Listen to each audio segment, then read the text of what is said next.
Hello. いらっしゃいませ. Welcome to my shop.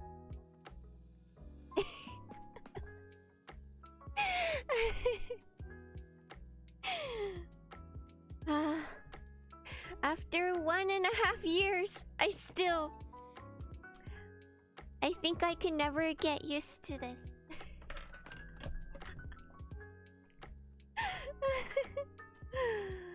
Okay. Alright, let me say hello to the chats.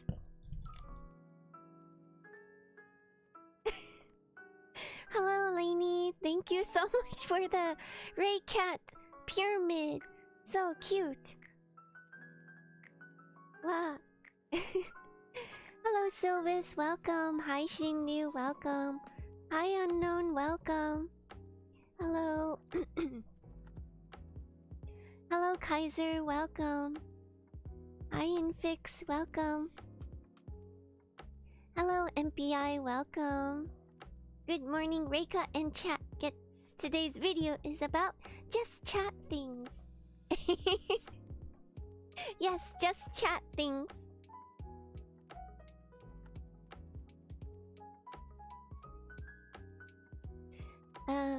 Let's see. Hi, Dawn. Welcome. Hi, Sweet Cider. Hello, Mob. Welcome. Hi, Corvus. Good evening. Hello, Isteroon. Welcome. Okay, we have our opening from Kaiser. Okay. As shopkeeper and Jerry decided which eye patch looks fashionable on a dragon, the Coglings are wonderful. How many girlfriends the shopkeeper has gotten since the last count? Welcome back, Coglings. What do you mean? What do you mean? How many girlfriends? How many girlfriends? How many girlfriends do I have? Wait. We gotta count this. I don't even think I have that many girlfriends.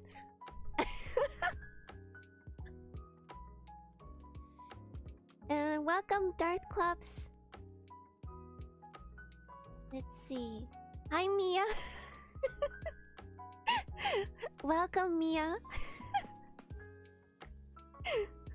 Oh my gosh. Hi, Pineberry. Welcome. Hi, Alexander. Welcome. I do like to collect cute girls. Yes. How many do I have? Playgirl? Oh no. Hi, Skeletal Cheshire. Welcome. Okay. Alright. So, today is chatting stream. I know we've never done one before. So, how does this go? How does a chatting stream go? Kichimiya, Miss A, Nasu, Queen, and a few others. Oh my gosh, that's already 5 plus. Q&A. Q&A. 確かに。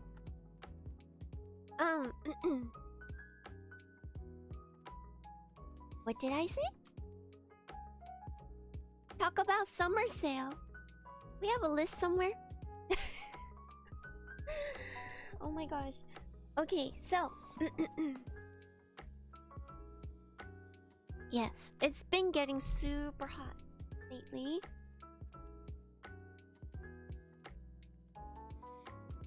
I had to go out on the roof, my rooftop, to do some work this past week. I was only up for like 20 minutes. It wasn't that long. And I thought it was not that bad. I didn't think it was that hot. But then yeah, when I came down back into my room, oh, my whole face flushed. my whole face just flushed red, and I realized I was getting heat exhaustion. I don't know if I got up to heat stroke, but oh, I could hear the blood pounding in my ears. And then I was like really dizzy and really headachy. Yeah. Yeah, drinking lots of water, and then I really like this one thing where it's like a sports drink type of candy that you could eat too. And I ate a bunch of those too. Took some painkillers, and yeah. It was only 20 minutes and it didn't seem that bad either.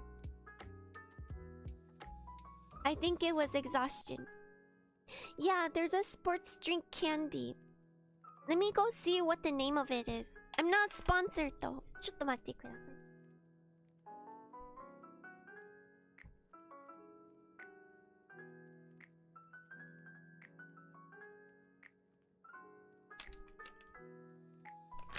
Can you guys hear it?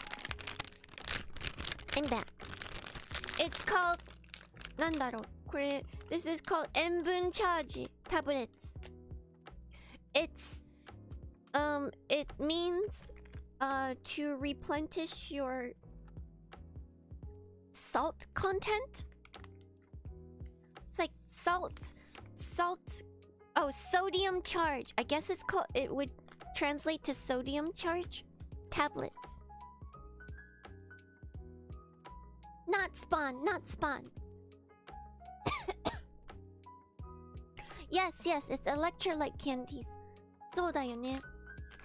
これね、I walk around with a bunch of these in my bag all the time.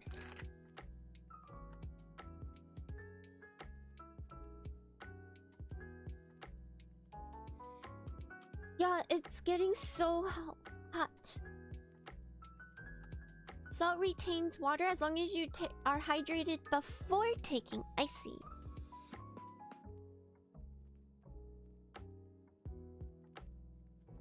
Yeah. Could it be called Pocari Sweet? For reals, MPI, you need to go and do something with this talent of yours. It's the heat in Japan is serious. I think it's because there's a lot of but I mean there's a lot of you guys who live in Southeast Asia who experience even worse, I think.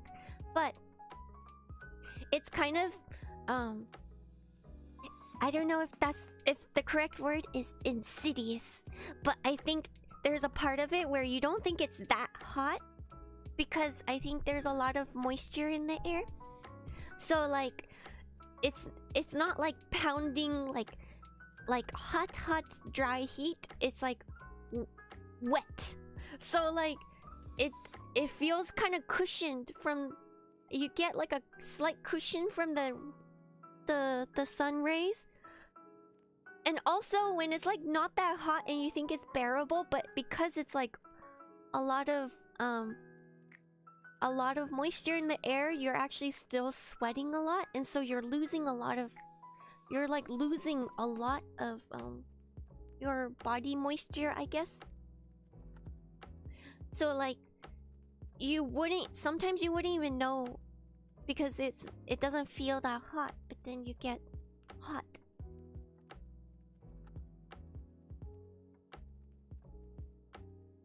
Speaking of sweets, did you pick up that Hildebrand cake from the Erosia Cafe? Nah, ちょっと待ってね. So like I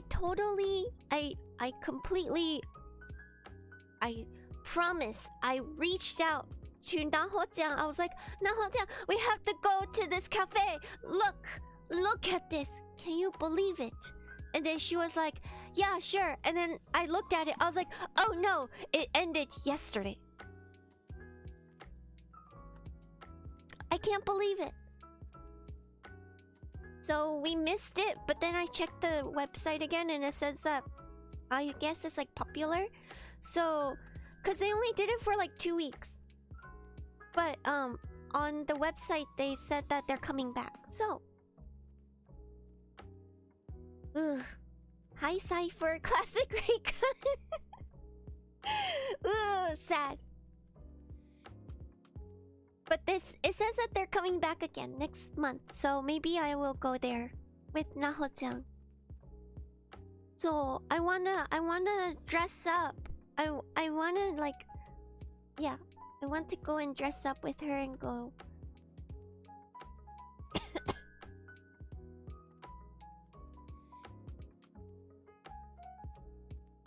Sylvis, you used to do military training in the midsummer. Not minus 43 Celsius. Oh no, I can't. That's not possible. How do you even survive? I feel like I completely break down even now. It's like 30s right now. Let me go check. Today is in the 30s. 33, 32 on the beach too. Oh my gosh, with all the salty water in the air, you must lose a lot of moisture. Is that what it is? I forgot what it's called. Pineberry, you used to live in Florida too? You prefer dry heat to humid heat? Me too. Me too. I went to Los Angeles last time and I loved the dry heat. I also loved the dry heat in Las Vegas when I visited there as well. Because you could put up an umbrella and you could just fan yourself and it's just cool again. The shade is cool. But then when I went to Texas, it was like a huge, heavy, wet blanket slapping you in the face every time you go outside.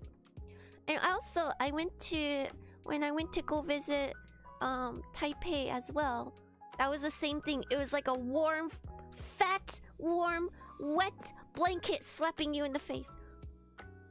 It's not fun. I visited Kuala Lumpur too, and that place too.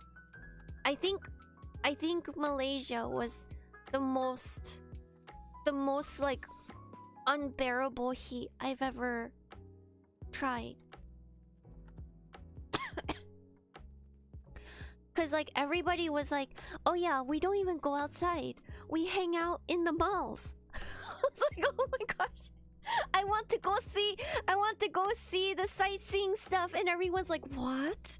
No. We go the moment you go outside is only just to transport your body into a car, and then we go to a department store, and then all the department stores are all connected because you just have to connect them. And I was like, wait, are they all run under the same company?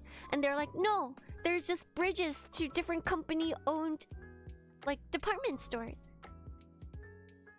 You go outside and you die.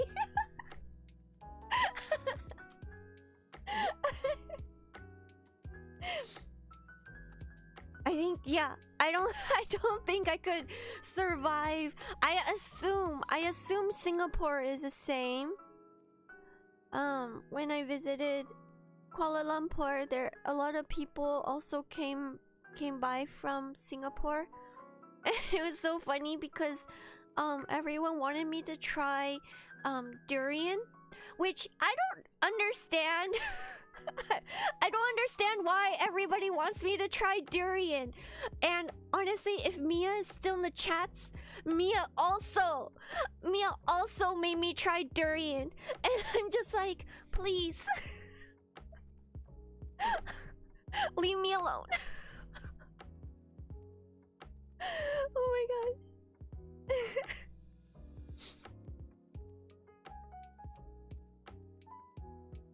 I legit have gotten pushed on with, I would say, to the point of being assaulted with durian. I think in Malaysia it was by both the local Malaysians and Singaporeans. I had it in different styles. One person brought like pineapple cake that is not pineapple cake, it was durian cake. Another person brought in real fresh durians and they're like, hey, eat it. And then I went to Taipei too, and they were like, durian. And I was like, oh, why? And then when I came back here, Mia was like, oh, durian cakes from Philippines. All the durian. It's no matter what, it's always durian.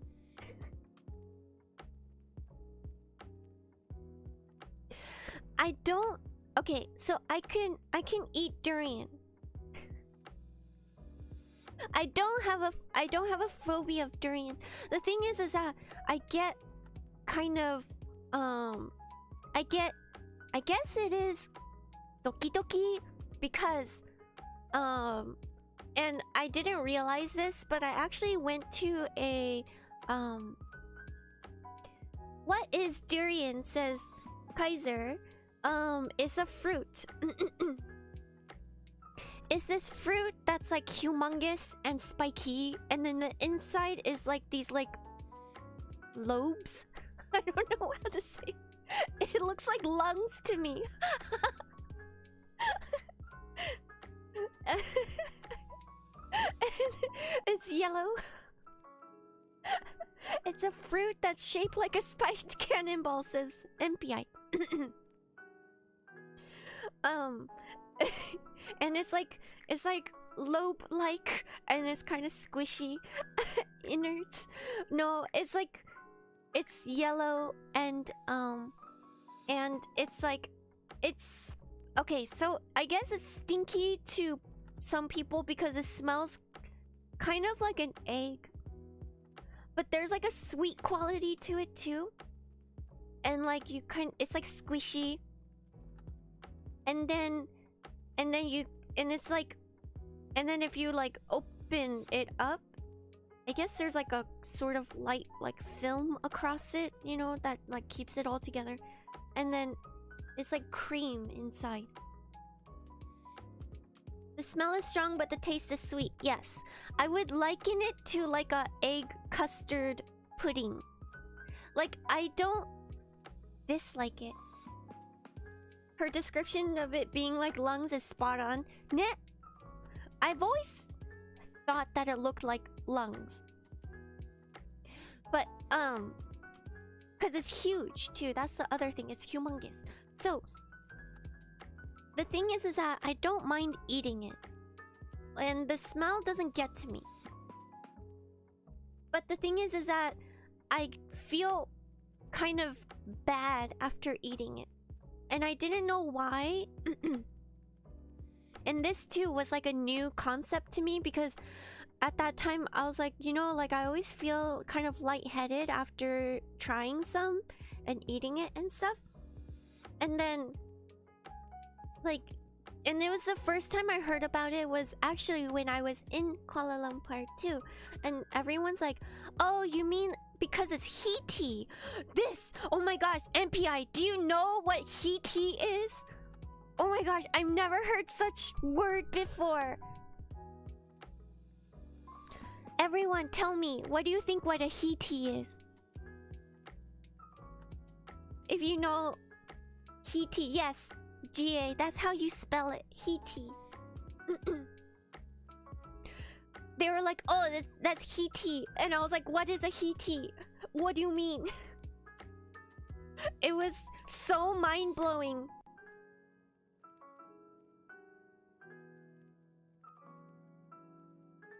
Yeah.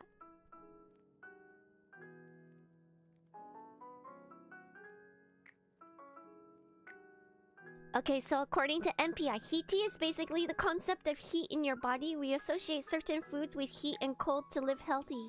You balance them out. Exactly! That! Oh my gosh! That, like, blew my mind. That completely blew my mind. I cannot, like... I understood...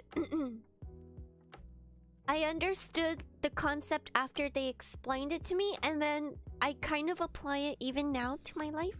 Because I I feel like that's such a basic understanding that just, I don't know, it just makes so much sense. Yes, so that's why everyone's like, oh my god, grab a mangosteen, like now. And I never had a mangosteen in my life before too. And so looking at a mangosteen was looking like at a alien. They told me that durians were king of the fruits and then mangosteens are queen of the fruits. Oh, I love that concept so much.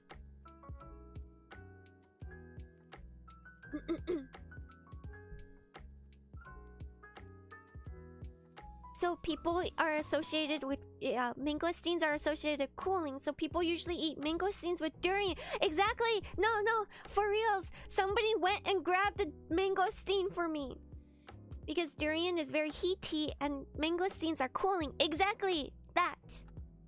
Oh my gosh, you have proven your Singaporean back. Yes. Your Singaporean background. Yes, because it was everyone was teaching me that. They were like, how do you not know? I was like, that's just a thing we never grew up with. Never grew up with such a concept. I loved that idea though. And then so they were like, yeah, you need to go to a Chinese doctor to get to like figure out if you yourself are leaning towards a cooling type of body or heated type of body. And then once you figure out your baseline, then you have to then you eat foods according to that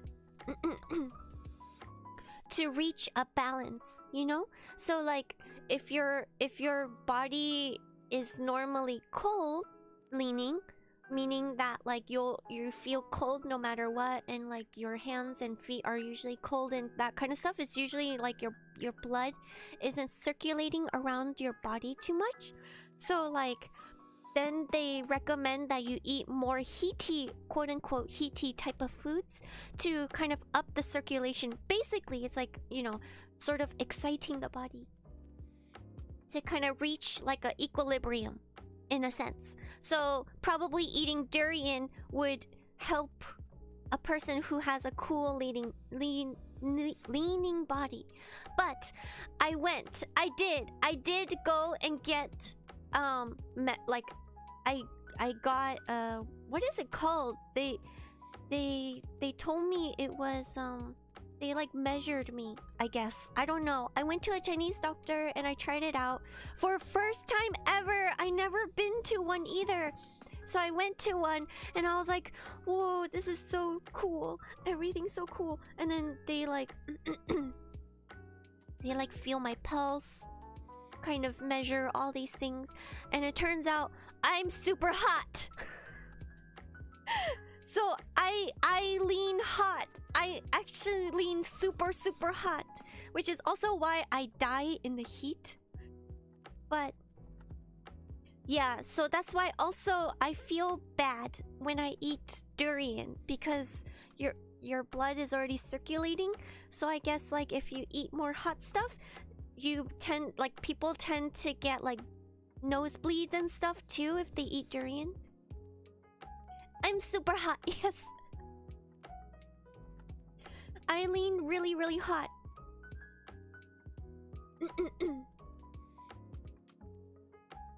Yeah, so like MPIU is a rather strange concept, but you grew up having everything associated with too heaty or some other stuff. Nah. Reika super hot confirmed. Yes.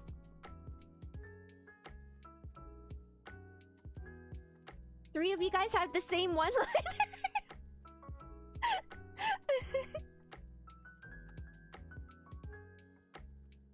You heard this from a Wuxia novel, except explained in Yin Yang explanation, where Yin is cold and Yang is hot. I'm sure it's like a basis in most Asian countries. For some reason, Japan just does not really have that concept. Japan's really strange, I guess, in the sense that the regular accepted like medical practice is mostly Western based.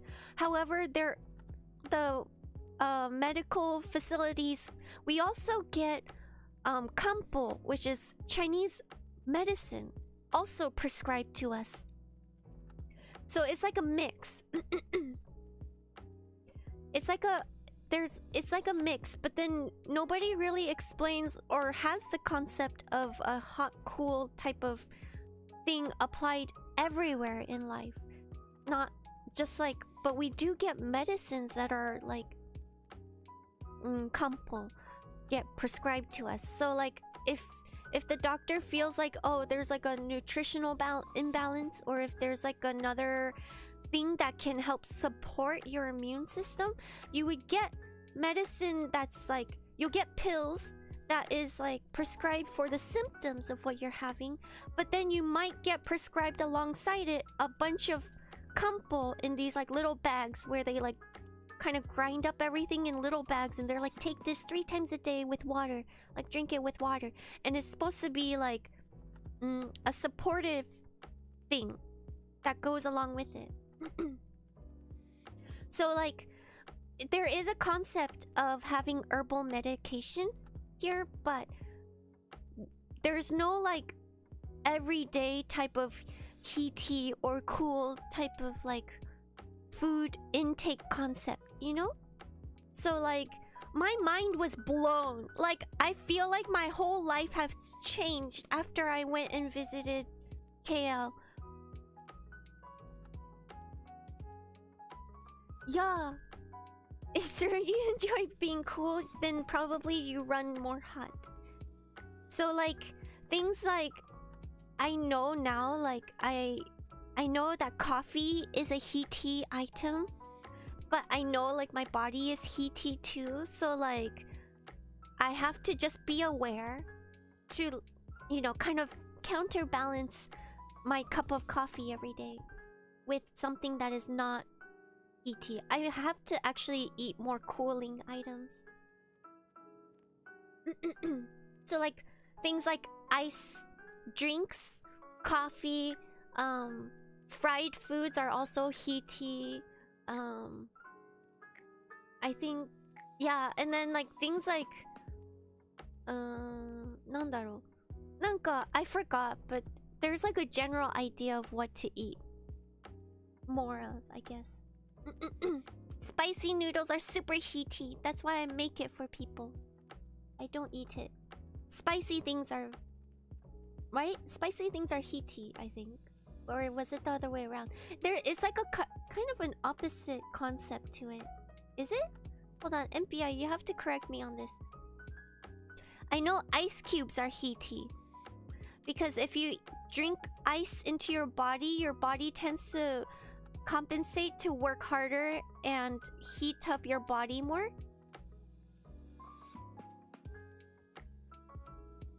Just the local aunties around here have all the food association memorized? Nah, I wish I grew up with that concept.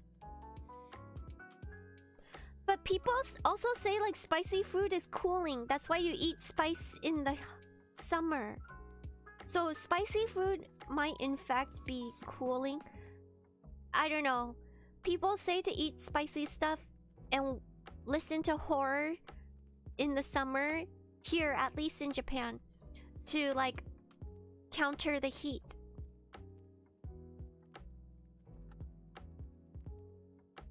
Alexander's room temperature water all the way. That's really interesting too, because I actually studied abroad once, and I roomed with 2 Korean girls and a girl from China and another girl from the Philippines, and we all just kind of bunked in one room. And like it was really fun because we would just kind of chill, but we couldn't communicate with anyone. Which was really funny too. I was like, oh my gosh, how are we gonna live? But thankfully a few we all kind of struggled with our English, so we just kind of used English to the best of our abilities to kind of try our best to talk to each other and use gestures. But the thing is that I remember distinctly we all loved drinking cold water in the summer. But then like the girl who came from China, she was like, no, you must drink room temperature water no matter what. It's bad for your body. It'll shock your system every time you drink cold water. Only room temperature water. And I was like, oh my gosh. Yeah, apparently, I mean, it's really good for your body to drink room temperature water. You learn a lot. I love learning little mamechishiki. The little, like... Mamechishiki, nandaro? Bean knowledge. Not a bean knowledge. What is that called? But like... How do you even communicate with gestures? Sign language? Yeah. You could do a lot with sign... not sign language, but just like kind of gesturing everything. Yeah. Cold water might feel good for the short moment of relief, but for the long term, you might want to drink room temperature. Yeah, exactly. It's like... It's because you're shocking your stomach, and then your body has to constantly like work hard to kind of compensate. You learned that from wrestling in high school. Nice. You heard the opposite for taking a shower? Cold showers are better than hot showers due to studies you've seen. Same with washing your hands. It's a balancing concept. Nah. So yes. I love like learning all these things from everyone. It's so interesting how we don't grow up with all of these like basic knowledge. Hot showers are bad in the long run? Really? I do know like if you use hot water or warm water, it'll evaporate and dry your skin easier. In BI, it's all about the balance, not Balenciaga. Nah. It's better for your skin to take cold as well. So, nah. You ignored the studies because hot showers are better? Oh my gosh. You will die on the hill of hot showers. This is why you take long soaks in hot tubs and not hot showers. Hi Quintalian, welcome. You always take hot showers. Cold is too much to handle. Nah. Seriously, I used to live I live with a lot of different people. Like I used to live in a bunch of dorms, and then I apartment shared with a lot of different people for the longest time. And I did have one person who I lived with who shut off all hot water to her place. I was like, oh my gosh, you can't do this in the middle of the winter. It was so bad. I was very sad. But yeah, I couldn't argue with her because I can't slap her with a wrench. No, I couldn't do that. No. It was really sad. In order to take a shower, I would pour out a bowl of water with a towel in it, and I would let it sit to kind of hope it'll come back to room temperature, even though room temperature is still cold, but it wouldn't be as ice cold as the water from the pipes. And I would just wait, and then I would go and just like kind of wipe myself because it's just so cold.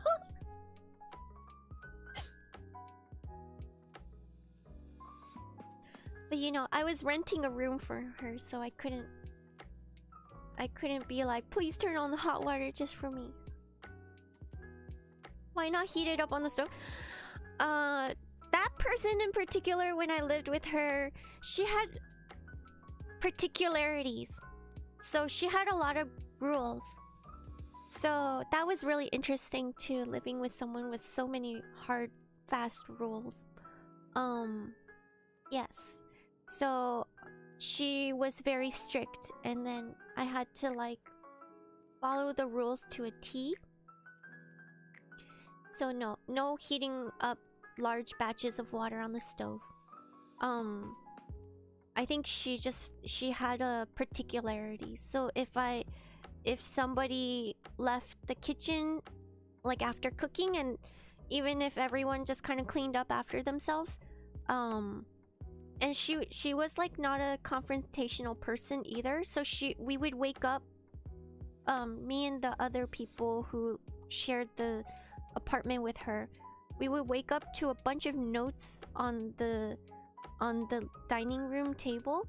She had a particularity where she wrote post-it notes.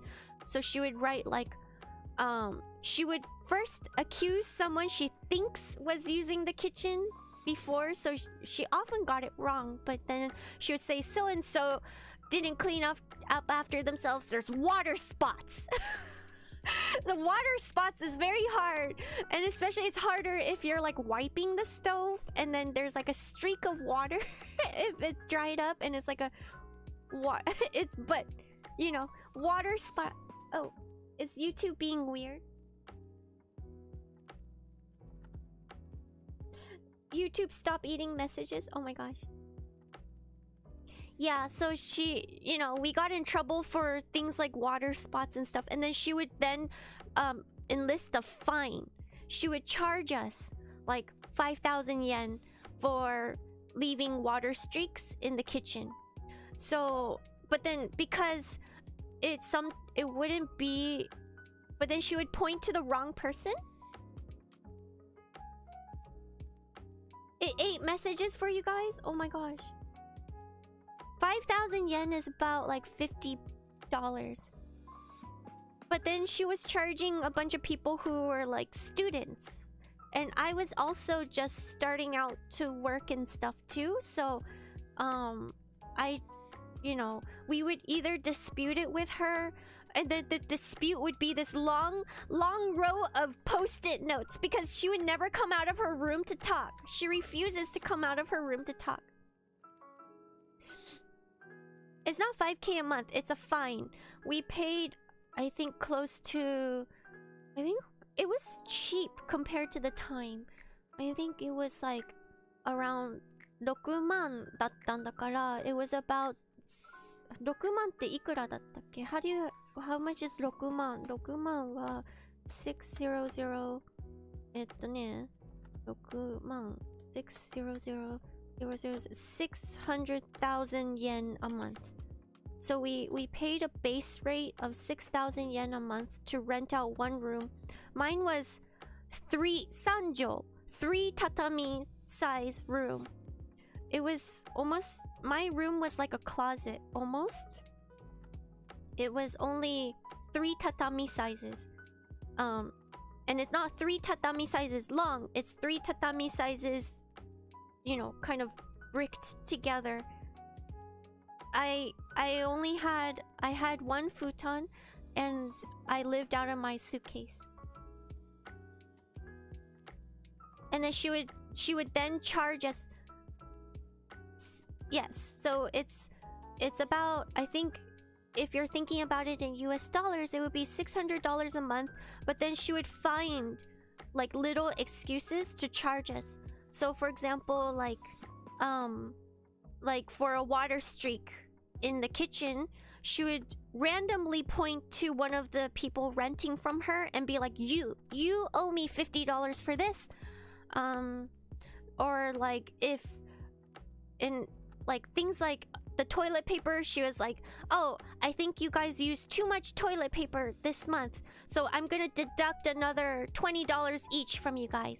And then she would be like, oh hey, the utensils seem worn down now, and because you two are the people who are living here right now, you guys are the ones who worn it down. I had to replace them. Oh, my life's so hard. I have to replace them. So I'm gonna charge you guys another $10 each to replace the utensils.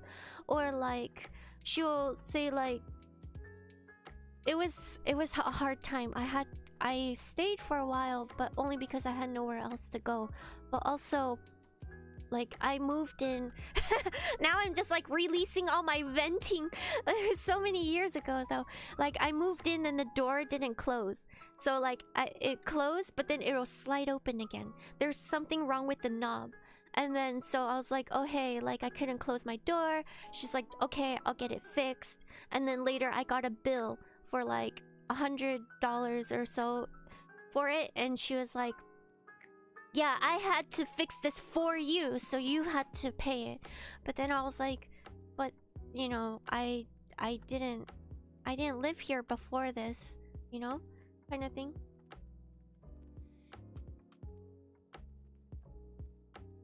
Does the woman need a dragon jump scare? It was... She seemed like a shrewd businesswoman. Nah. Why would they need to replace it if it's not broken? If it feels like a waste. Yeah. Things like that. And she had like... It was kind of hard. She had a rule where the communal spaces were not allowed to put our personal items out, so we had to put everything back. But I actually stayed with her for a long time. I think I lived with her for like 2 years. The turnover rate of the other rooms being occupied was pretty high. People ended up only staying for like a month or 2 months before they decided to move out. But I think because I still like I didn't mind her peculiarities. I don't know how to say that word, because I know like people live in they have a certain lifestyle, and plus it is her place, so she does have a right to say these things. So I like stayed with her for the longest time, and we got to a point where we actually became friends. I actually like took her out to eat and things like that, and it was fun. So for a while we were pretty comfortable with each other, and I had asked her, because it was New Year's, I asked her if I could put this little figurine I got. It was a ceramic figurine I bought from a local shrine, and I was like, can I put that near the entrance because it's New Year's time? She's like, sure. So I got permission and I put it there. And on one day on the way back after work, I came back and I opened the door, and the figurine wasn't shattered in pieces and on the ground. And I was like, that's so strange. Why is it shattered? But then what's more peculiar about it was that there was a post-it note laid on top of it saying, Reika, you have to go clean this up. This is yours. I was like, oh my gosh. If you saw it, can you... if you're the one who saw it, can you clean it up? But yeah, so I was like, oh, okay, I got it. It was super strange to have to go out of your way to write a post-it note and lay it on top of that. It's super strange. It was super strange. But 2 years like that, you have a patience, like I was saying. I don't mind. I don't mind. And what ended up happening, I had to move out because what ended up happening was that I think we got too friendly. And I think once in a point when you get too friendly with somebody, they tend to kind of expect too much for new person come in. I was in charge of orientation after that. I was in charge of like telling everyone what are the house rules, all that stuff. and there was like a communal like shared items where like if people ran out of detergent for the laundry or ran out of soap and stuff, you can grab it from the communal shared items. And the thing is that the communal shared items were not things that she bought. It's the things that people, when they moved out, they left. So it's just a collection of things that were left over. And like, okay, YouTube is being weird.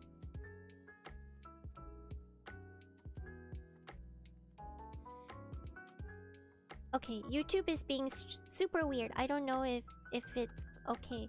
But yeah, so like, there was a communal shared stuff and all that stuff, and you know, when she would go off on business trips, but then when she came back, she would tell me that things needed replenishing and I have to be the one who pays for it.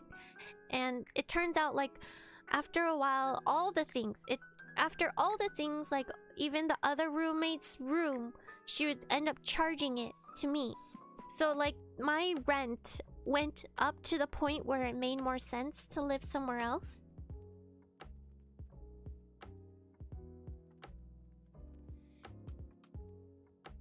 Hi Tuli, thank you, welcome.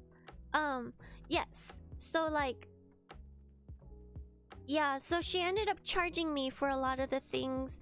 And then I think the last straw was charging me for the communal items to replace things that other people had left behind. I thought that was super strange. And I was like, okay, this is getting too expensive for me to stay here and stay in this like really tiny 3 tatami room. I don't know if somebody can look up how big is a 3 tatami room, but it's really not that big.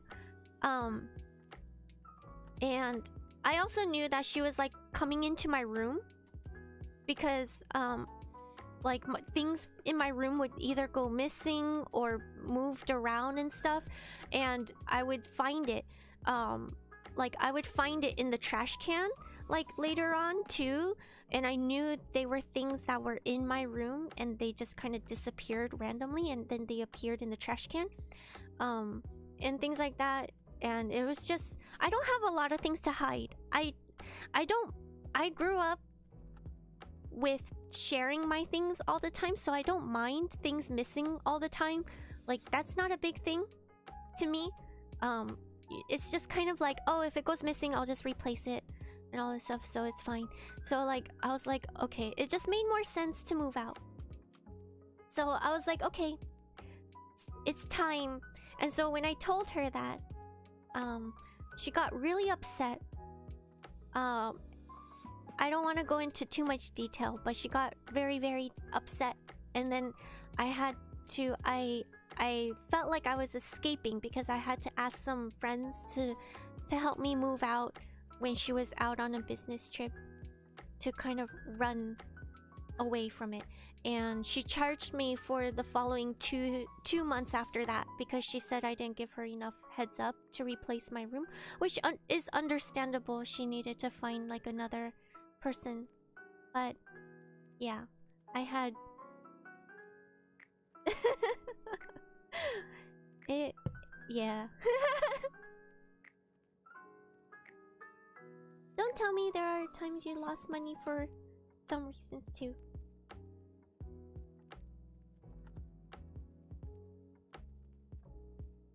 Yeah, it was hard to leave, but I had to leave.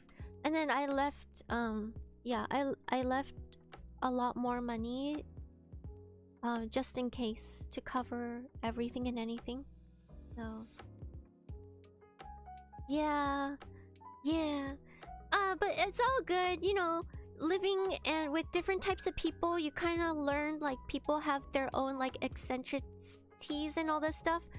But, you know, also learning what my boundaries are after that, and kind of knowing what to put up with and what not to put up with was really interesting. It was a good life lesson. There's nothing understandable about that. You just jump ship. If she broke her bounds as a landlord, you don't have to listen. The thing is that we don't have a written contract either, so it was kind of a free-for-all. So yeah, but no, it's all good. You know, I left. It was all good. I was able to leave. Yeah. I mean, I honestly, like, I entered that place knowing what... Not really knowing, but also knowing that she was able to do all that stuff because we didn't have, like a agreement. Yeah. Yeah, exactly. So, the moral of the story is to put down your boundaries. And then move when you're able. I think the worst part is not being able to feel like your hands are tied.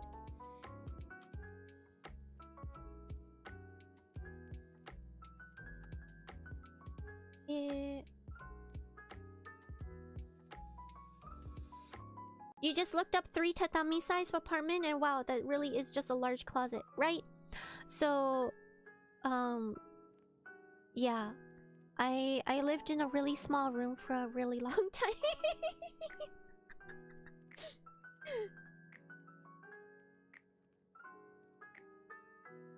There's nothing stopping you from not giving 2 months either. I know, but you know, like, it's also kind of like a thank you for letting me stay here for 2 years in a sense, because it's not all bad, you know? Like, I have to thank her for allowing me to have a roof over my head and a place that's safe. So technically, I agreed to her eccentricities when I lived there. Obviously, it wasn't like all like obvious in the very beginning, but then you kind of just you learn as you go, and then I guess once you hit a breaking point, which I did, and so I ran away.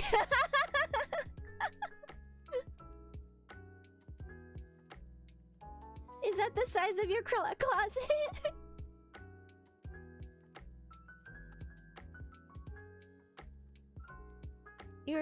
Most people would just look at it as a business transaction, so anything beyond that is not a part of it. Mane.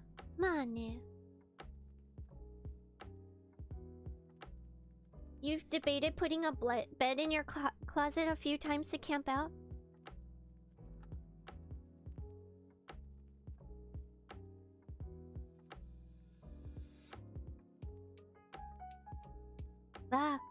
No, not a saint.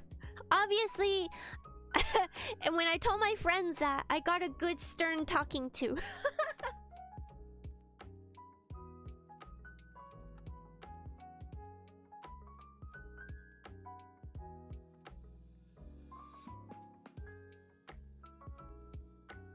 Does your neighbor tell gossip about your landlord too? What does that mean?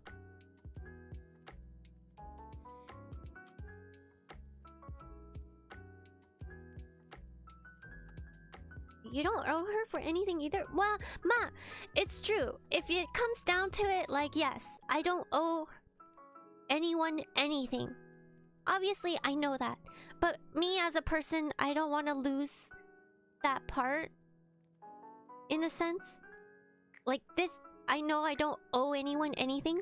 So I do things because I want to. So I gave her another... like a few extra months of rent, because while I know she's not lacking for money, because she actually has a really good job. Like, obviously, I actually really look up to her because she was like an older lady who was working in... is it tech or something? I don't know. She's actually really smart. She was like she was an engineer who was creating these like really bite-sized micro SD chips and stuff. She was the only woman in her whole job. So obviously I so looked up to her, and I think that was the part where we got along really well too, because I really respected her.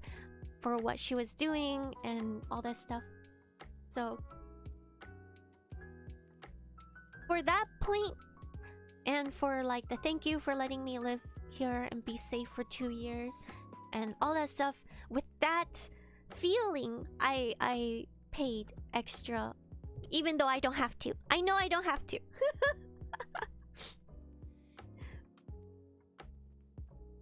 So there is that part. The things that I do that are like not required from me are things that I just do because I chose to do them.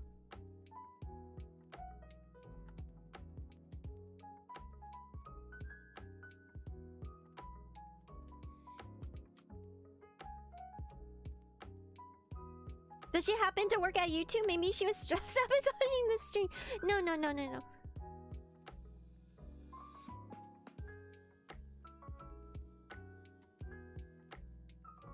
Your grandma was one of the first women to work for NASA. Sugoi!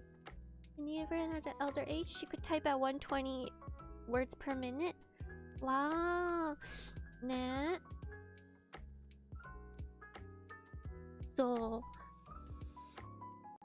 like, obviously there were a lot of things that I wanted to learn from her. And I enjoyed our talks when we were able to talk. I tried to get her out of her room to kind of enjoy the communal time and stuff like that, and kind of chat and get to know each other, which was why I think we got along a little bit. And I learned a lot about her past, how she got to where she was, and it was really interesting. She went through a lot of struggles herself, so that kind of stuff, obviously, like, I want to remember that kind of things too. That people aren't just... If people are mean in a way... first of all, when people are mean, it's not about you, right? So... First of all, whatever you decide, like, what's a mean thing, it's all subjective too, but the biggest thing I learned is that it's not about you. So I know I didn't do anything... Like, I know I didn't do anything intentionally to try to be mean. So that's the first thing, and I think her eccentricities stem from whatever she has dealt with. So there's that part, and I want to remember that people act in certain ways because they're an accumulation of everything that got them to that point. So they can't be all bad.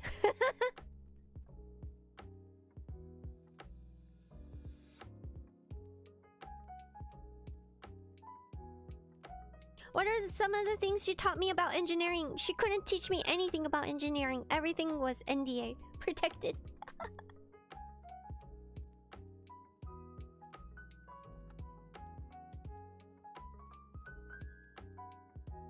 Right. I guess the only way to deal with people who are unreasonably angry, as what Corvus is saying, that, you know, that also is very subjective. What is unreasonable? Well, I don't know. You know, that's... I mean... You never know. And maybe that's like my fault for... Yeah. Because I feel like everyone has a reason to be angry. So... I always give everyone the benefit of the doubt if they're angry. That they have a reason to be angry, but is it my fault or not, I don't know. But in that case, I usually try to stand in the place of trying to solve the problem together. But if that doesn't work out, then my only option is to kind of leave and get out of it.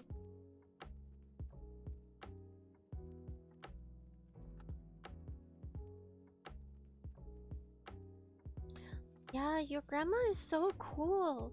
Can't believe she worked for NASA. That must have been a really, really difficult time to have to work with not a lot of women.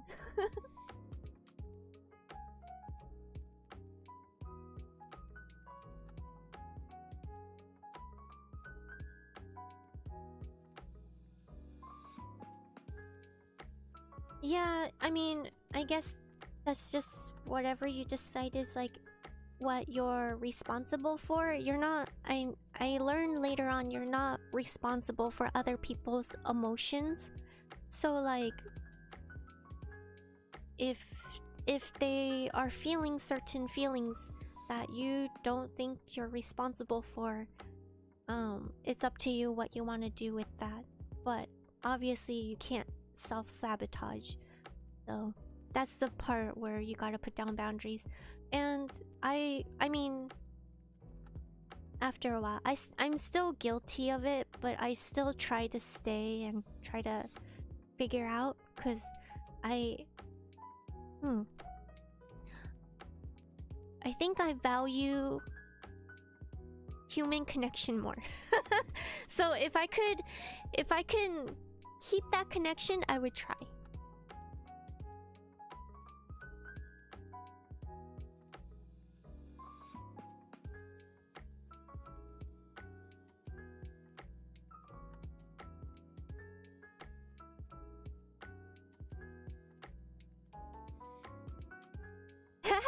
Imagine Reika gotten angry.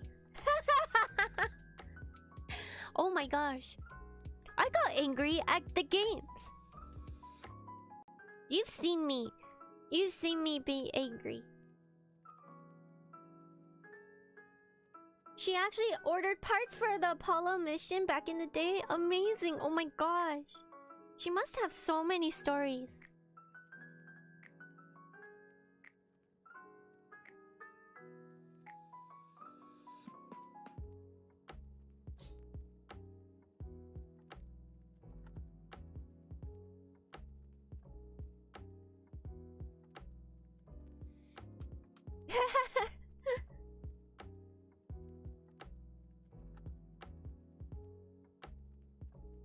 Yeah, get Kaiser to hold all the eyeballs. You get angry when your team doesn't win. I don't... Would that be called anger though? Or would that be more frustration? Because I feel like angry, you have to be like angry at a situation. I guess it would be angry. I don't know. I would say, for me, I think that would be more frustration, wouldn't it be?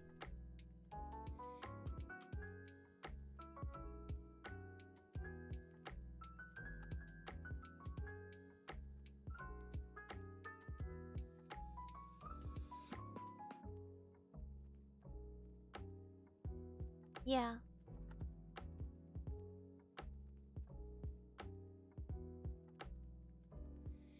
Your grandma was a doctor? That's amazing. Yeah.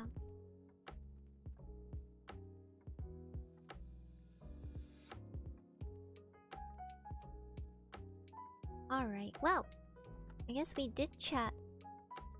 We chatted for an hour, you guys.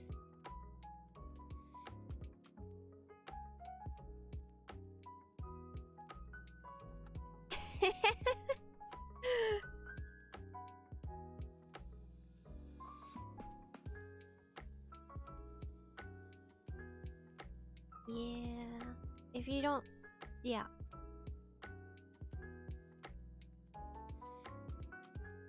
Now got me thinking about my own anger triggers. Oh no, self-reflection time. Self-reflection is always the hardest.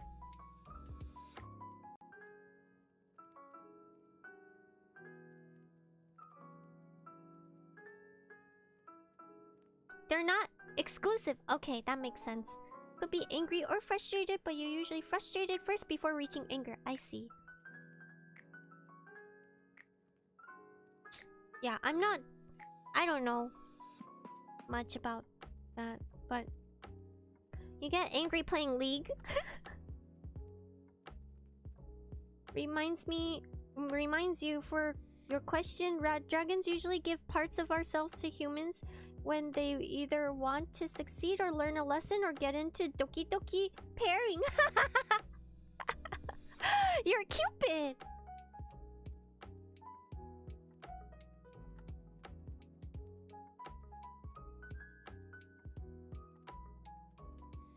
One time when you flipped out at work, there's people constantly left their leftover garbage in the middle of an absolute busy morning and you had to clean up after them. Ah, yeah. That would be super ira. And when you get frustrated, you go out and walk it off. That's good. It's like finding ways to kind of release that. You get angry when your boss tells you off for something that is out of your control. Yeah, that's also really frustrating. Learn from Reika's landlord and put post-it notes. Ask for $50.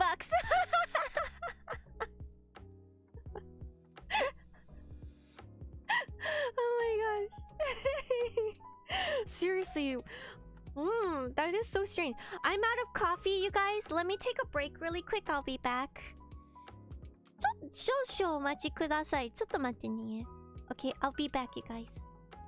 Drinking more heaty things. Ugh.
Okay, I'm back with the new fresh cup of heaty coffee that is ice cold.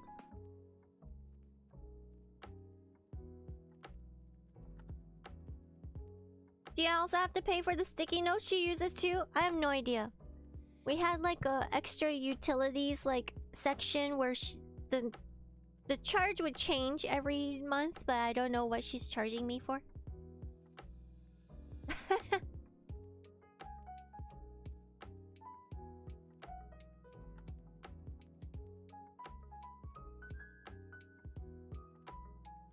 Tadaima. So, okay. So there is actually one thing I really needed to talk to you guys about, by the way. You never understood getting mad at games? Yeah. But you get competitive. It's not life or death. You get competitive nature in some of it, like playing fighting games. You want to win, but to lose it like that, I don't get it. No. It's heaty by default, but it's ice cold now. So is it a heaty still? I think it's extra heaty. It's 2 layers of heaty. Coffee itself is heaty, and then ice is even heatier. It's gotten doubly heaty. It's a cold heaty drink. Yes, MPI backs me up.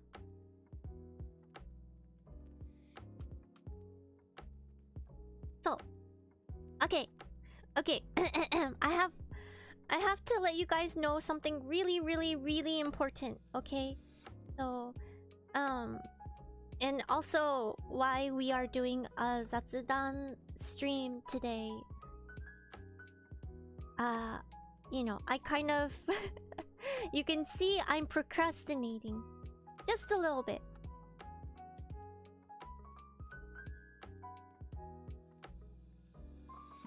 Oh my gosh. Okay.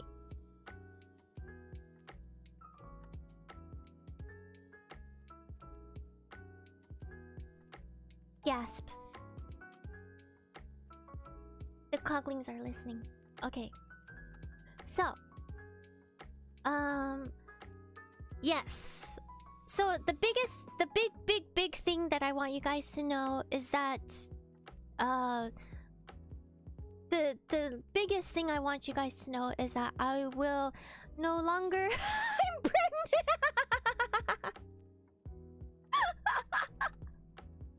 Oh my gosh. No.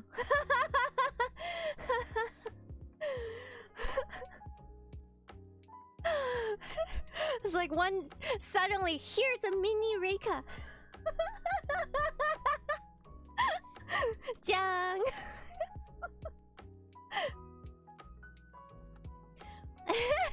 I think the biggest change I had happened during this whole time we were streaming that happened while we streamed was, I think you guys remember, I got retainers when I first started streaming Final Fantasy, and I was still playing around with the idea of playing and streaming with retainers in or retainers out.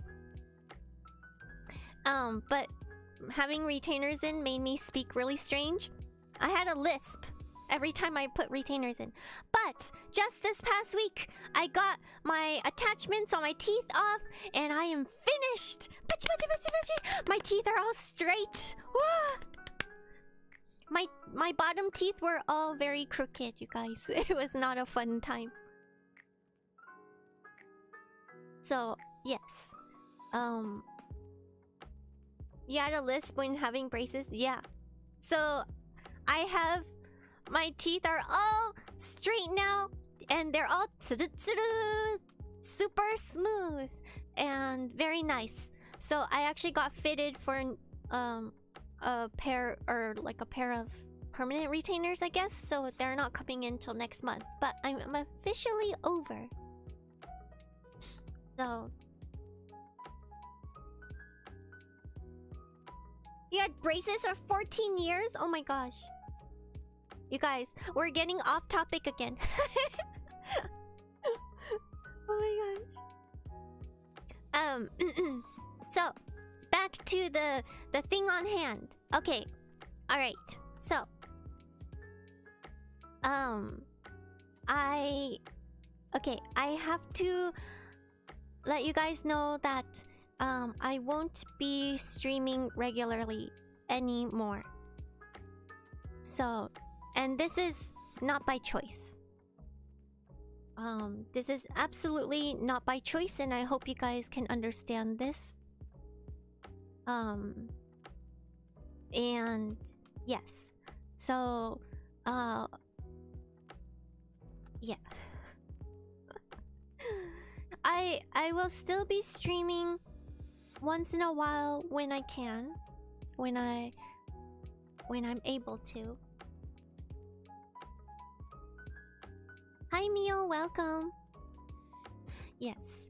So this is absolutely not by choice. And I hope you guys understand my intentions behind it is that I don't want to stop. But things have changed. And yes. So yes. So basically what had happened is that so you guys know I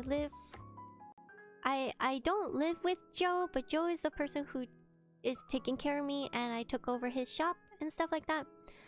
But again, as you guys know, why I started streaming in the beginning too was because I had to run the shop to pay back his debts that he runs. He loves gambling, so it is what it is. I have to do that. But then he ran off with my card this time. So that's the other thing too, is that I had to cancel my Final Fantasy subscription as well. So I have extra things to pay off now. But the biggest thing is that when I canceled my Final Fantasy subscription, I canceled it immediately when I found out. And yes, so it turned out the subscription ended the day after that. And I no longer have my subscription anymore. So, you guys, it's really, really, really unfortunate I could not log on to Final Fantasy anymore. And yes. So I no longer have access to that account. And yeah, so I was actually asking Isterun too, how to deal with this. So because the biggest thing is that I can't touch that account, so that's why like I can't, yeah, I don't know how to log on. I don't know how to do that. But the thing is that I really, really, really want to give everyone back their things. Because you guys have taken care of me in the game for so long. So I wanted at least one chance to kind of give back the things that you guys have so generously given to me. You can't give us back the things. Those are bound to you? Oh, I don't know what to do. I don't know what to do with that. So, Isterun has kindly, very, very kindly, donated a code for me to use for the account. So I can still log on to the Monk Station account and things like that. My card is no longer working. And I have no idea. Like, I thought maybe I could squish out another month subscription. But, I couldn't. I had tried, but for some reason, like I tried. I think, yeah, I don't know what happened. I couldn't get it to work. So I think I want to use the code, but the code, I don't know where to put it. That's the biggest thing, is that I don't know where to put it. So that too, I don't know what to do with it. If someone can tell me where to put the code. So Isterun has donated 1 month subscription, which is very, very kind. And I would love to be able to hand back as much things as I can. Yes. So in the meantime, okay, putting aside Final Fantasy 2, so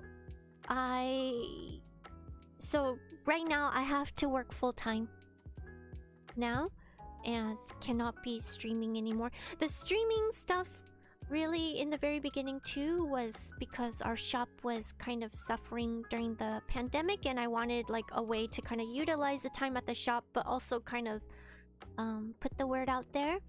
And you guys have been so kind to gather with me and become a whole family with me, which was something I never expected. So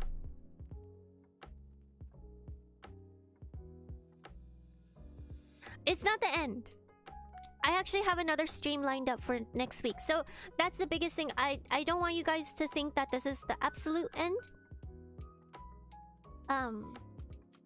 But I wouldn't be able to stream as often. I might be able to put up a couple of like videos, like pre-recorded videos every now and then.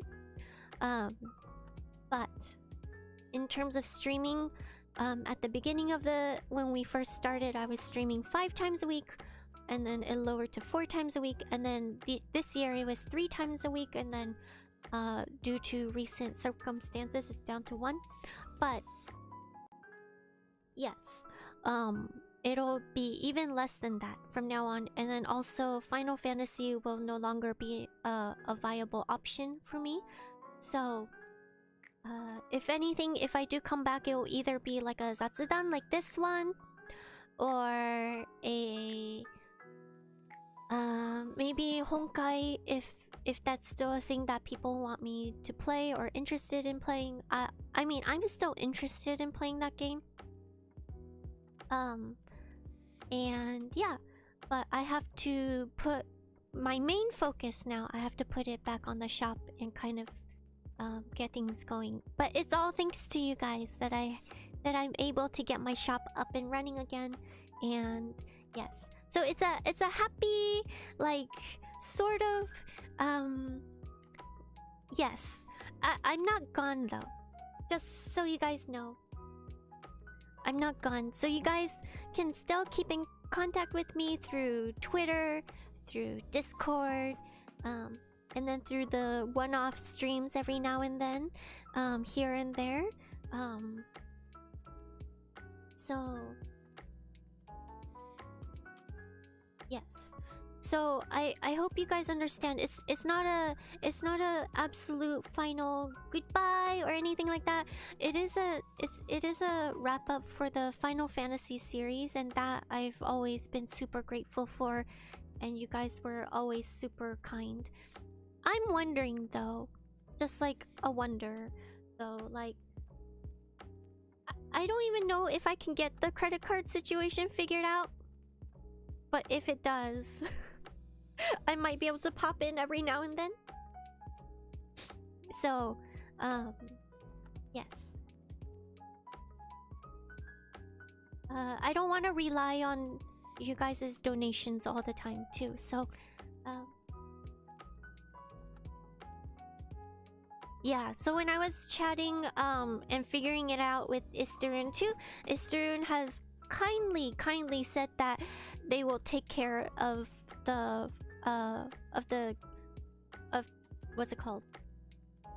FC. What does FC stand for again?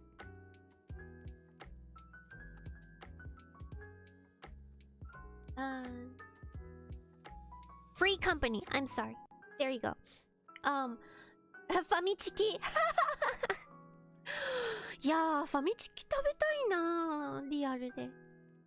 So, yes, so Istarun has kindly said that they will take care of it, you know, and I know it's like right before the convention and everything too. Like, I was very hesitant to want to announce, saying that I wanted to like do like a stream, kind of seeing what you guys do, another submission type of thing.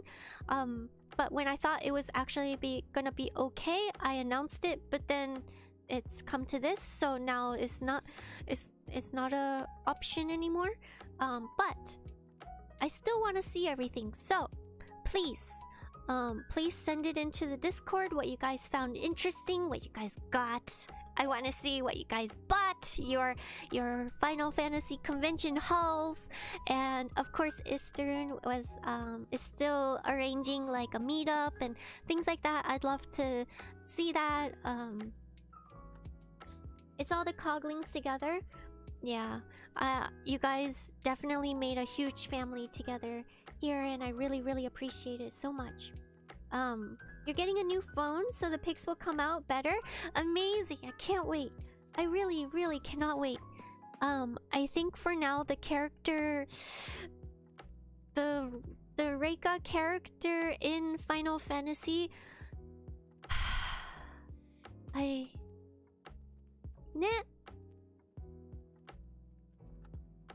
don't know what will happen to it.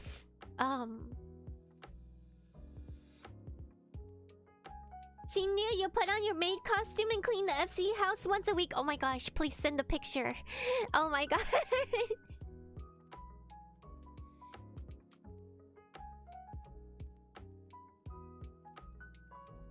The Reika character is just taking a rest.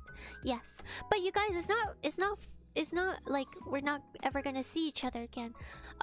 So next week, I have to tell you guys for sure, next week on Tuesday night, JST, I have my collaboration with the Ayuyu VTuber. I told you guys just like randomly off I think it was a Final Fantasy stream. I recently did Ayuyu's like radio show, and she was like yes, and I found out she also streamed her games. I was like yes, we must, and so we're gonna play Phasmophobia next week. Yes. Hi, Sympathy. Square doesn't delete characters unless the player was being a bad person. Okay. Alright, so we'll just leave that as an option that I might be able to come back to Final Fantasy. However, in the meantime, I have to limit all the games to just free games, or the games that I have already owned. So there's that, and yes. Other than that, yeah, I'm not like completely out of reach with you guys. Funny for you to say that. There's a lot of jump scares left for Reika now. Well, okay, so you have not Final Fantasy, you have Phasmophobia to look forward to next week if you guys want to tune in for that. However, I am matching her streaming time, so it will be nighttime in Japan, which is something that I try not to stream at night too much over here because you guys are sleeping. The main reason is that you guys are sleeping. So yes, in the meantime, if I could leave the Final Fantasy free company and my house for you guys to take care of, although right now I honestly cannot say when and if I'll ever be back on it, but this is also something I didn't anticipate, so I hope you guys understand.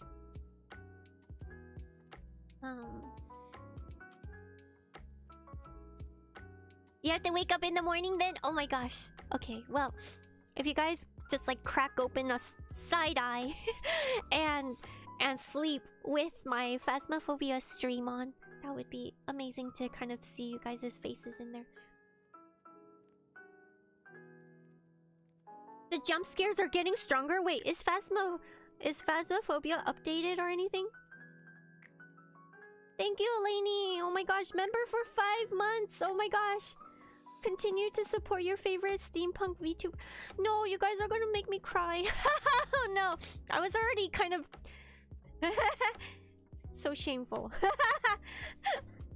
Crap. Oh no.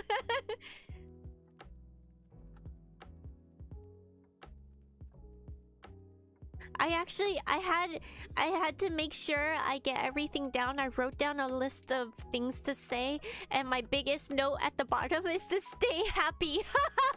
I wrote it down in all caps. Stay happy. Oh my gosh, I hate this.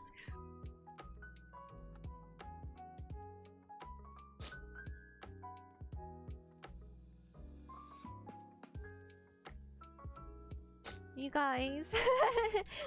Stay strong.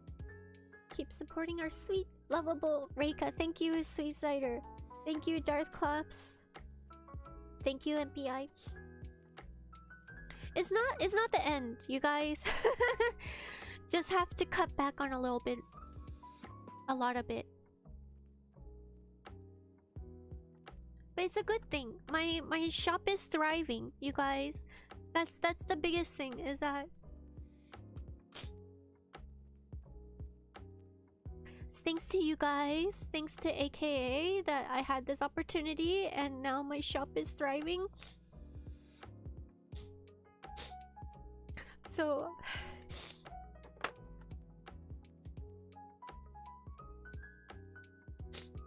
Oh my gosh, I told myself I'm not gonna stay. I'm supposed to stay happy. I like totally went against my notes.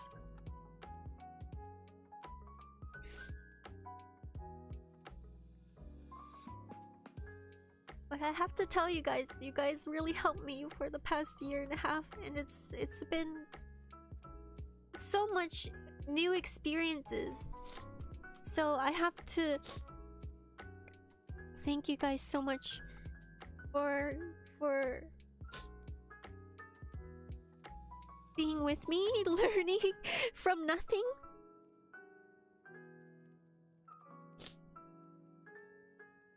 Oh my gosh, this is so stupid. This is not goodbye, you guys.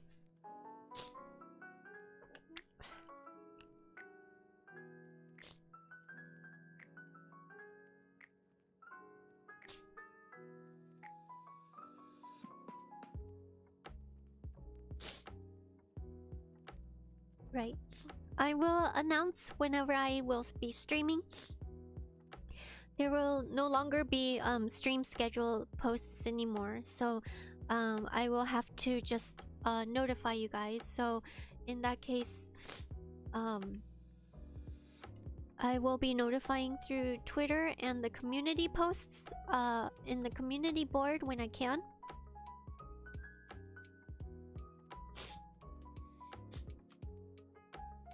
Cypher, oh my gosh.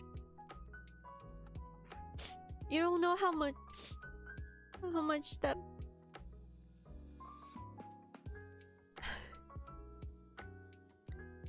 good luck with the shop. We'll be around.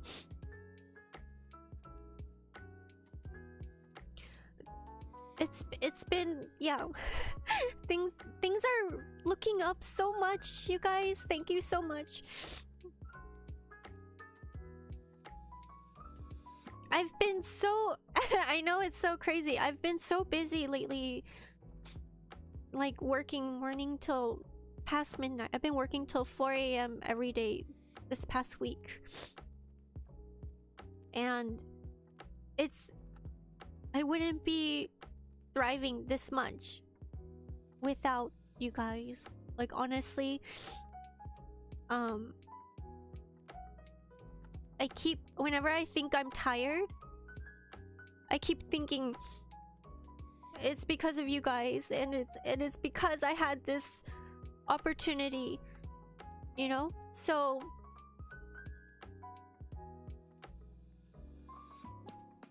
like I wouldn't be where I am without you guys supporting me, and without AKA supporting me and things like that. So really I can't thank everyone enough for this.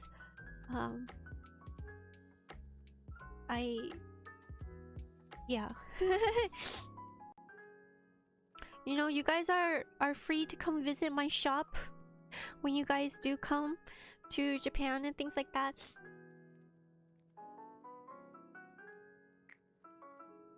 Satro, Satro, welcome. Thank you so much. You always remember me and not forget. Thank you.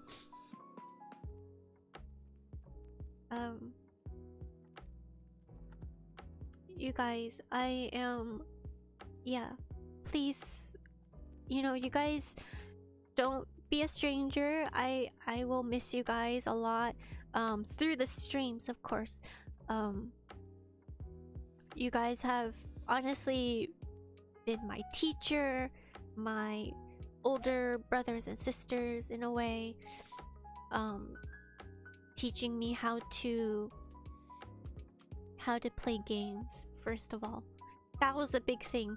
I've never really sat down and regularly played games before, so I found my overall thing, like, games have always been like an interesting thing to me, so I watched a lot of Let's Plays. But you know, like, I usually only, up until now, I only encountered playing these types of games in group settings. Like, if I go visit a friend's house and they go and they have a game set on and I would play, but you know, I never touched the game, so I always end up being really, really awful at them. And I just kind of accepted the fact that I'm doomed to being really bad at games. So you guys have always been super patient with me and teaching me how to play, how to set things up. I graduated from going from a controller to a keyboard player now. You'll visit Reika's shop in the future disguised as a stranger. Oh no, don't be a stranger. Oh my gosh. I want to have like little cogs as like little cogs like a keychain or something that can like mark, kind of be like a subtle nod that we're all like a cogling or something like that. Yeah. You'll be headed next month for the Pokemon Worlds event. Amazing! Come by my shop, please. I would love to see you guys' faces. Should you fire up the 3D printer? Oh my gosh. If you're doing the meetup, oh my gosh. I mean, but how much is it to make one off of a 3D printer? A merch then? Oh my gosh. If we could ever make merch, I would love to make merch.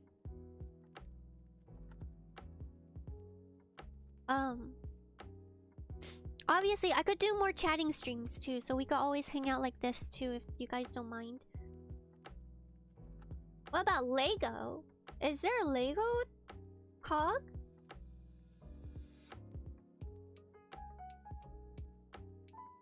You were keeping this as a surprise, but probably best you share it now. I was doing a drawing of some of the Coglings I was planning to send it to. Oh my gosh, I would love to see that. Oh, you guys.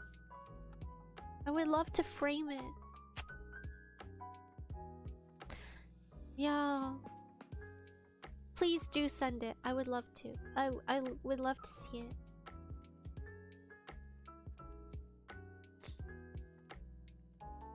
If you're getting drawn, make me purple.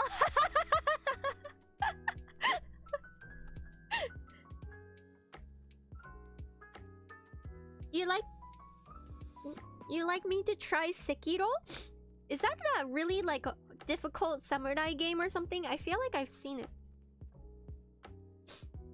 Hello, welcome. What is the stream about? Everyone's crying. This is awful. Oh my gosh. If you're just tuning into the stream, you should probably just turn back right around.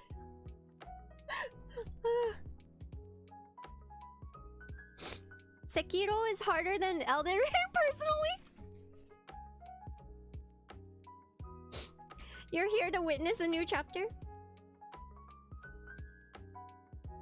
You guys have inspired me. Okay, which reminds me, I totally forgot why I was bringing that up. Playing all these difficult games, you know?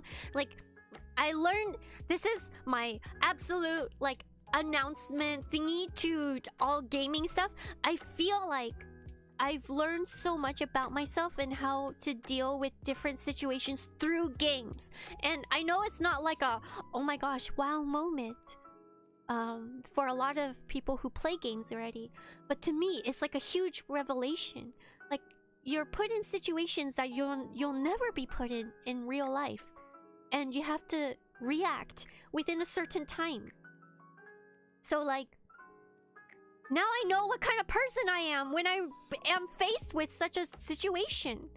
It's so strange to know that I get angry and I go slashing stuff.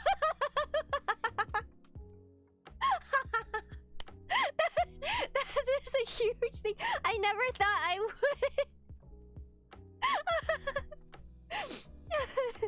Or that I would go after playing against Tish for so long, like for real time. I really thought I could not beat Tish for the longest time. And then Millennia, oh my gosh, that's even worse, right?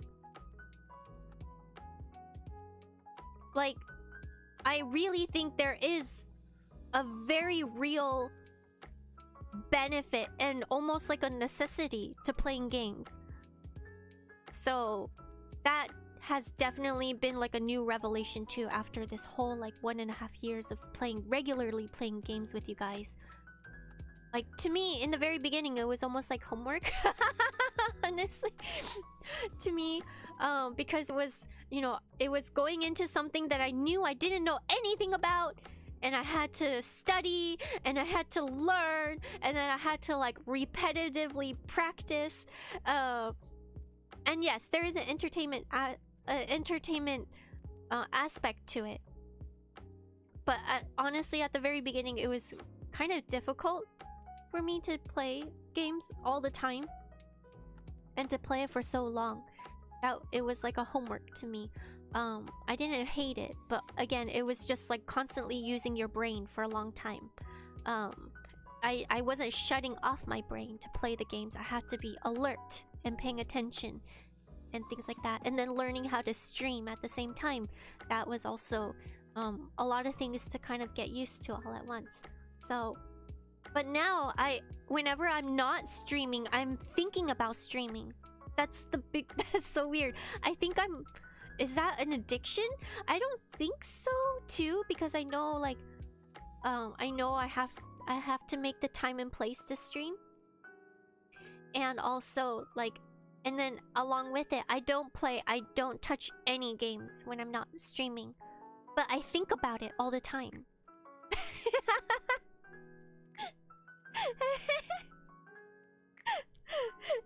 That's the other part. So, like, I think I'm gonna figure out if I could ever get like like my own like account on, again, like getting my account on Final Fantasy. I would love to be able to like play it too. If I can, like, I mean, I already play Genshin on my own, but like honestly, I put Genshin down. I haven't touched Genshin in such a long time. Things like that.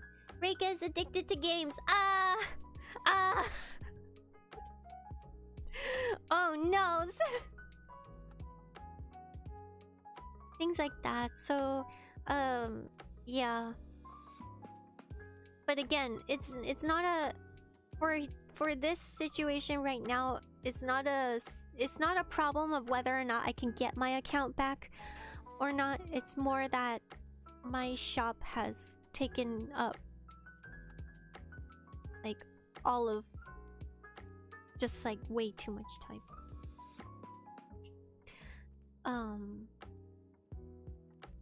Yeah.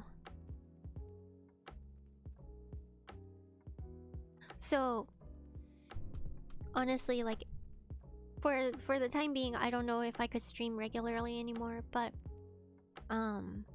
hopefully I'll be able to again one day. Yeah, I keep thinking about it. So it's a thing. I do like streaming, and I do like hanging out with you guys, and I do like playing games with you guys. So that will never change, and I hope you guys can understand that this is definitely not a choice I want to make. But yes, I will be streaming next week, don't worry. I will bring on my friend who is super cute, so cute, you cannot believe it. It will blow your mind how cute she is. She's my exact opposite. She's super high tension, super cute. And I'm like kind of this kind of mellow, kind of, I don't know what I am actually. I still don't know how to, you know, how everyone's like always like, oh, what kind of streamer are you? I don't know. I don't know what to put. I tend to describe it as like iyashi, which is like what is iyashi? Like relaxing.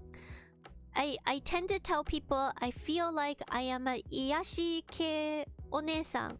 Like a iyashi, like a relaxing time, and then like an older sister type. But I don't know. You guys can tell me what I am, because I honestly, I don't know what I am.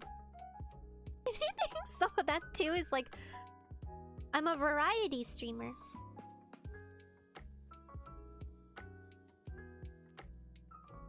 Relaxing to panic to rare doki doki. Chill variety streams I got. Okay, good. Alright. Now that we have our genre down, finally. Official genre. I have a daughter? What do you mean? No, I don't have a daughter. When did you get that? You're a cult leader, Android streamer. Oh no. No, that can't be my official title, you guys. That can't. No, oh my gosh. The more I don't want to be a cult leader, the more you guys... It's like everything... Oh no. MPI. If you ever feel down, I hope you'll see the puns in life and keep on until it's all done. As always, I look forward to your next stream whenever I may be. Thank you, MPI. Oh, you guys. My whole note. My whole notes said be happy.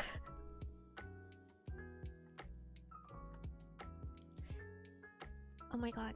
I can't.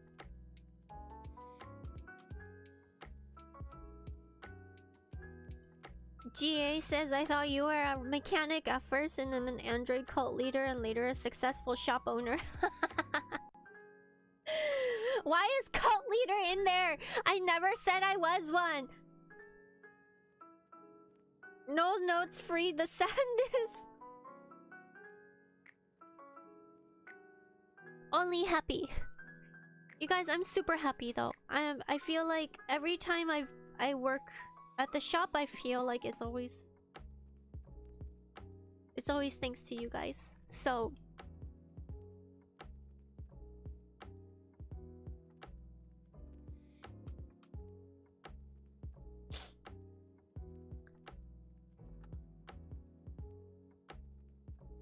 yeah. Oh my gosh. Okay, so another thing about next week's stream. Part of the cog, part of the joint. Oh my gosh. Is that the new, like, oh my gosh. Is that the chant? I can't. You guys, I can't. Really, you guys, feel free to visit me at my shop. I cannot stress that enough. Like, you guys, don't be a stranger. Just because, like, the streams are going down a bit.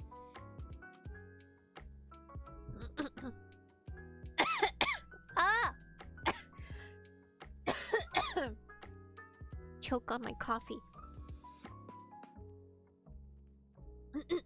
Feels like you barely got to play with me even though we ran dungeons together. Oh my gosh. Yeah. Give you an address and you might later in the year come with your group of friends. Of course. Yes, please.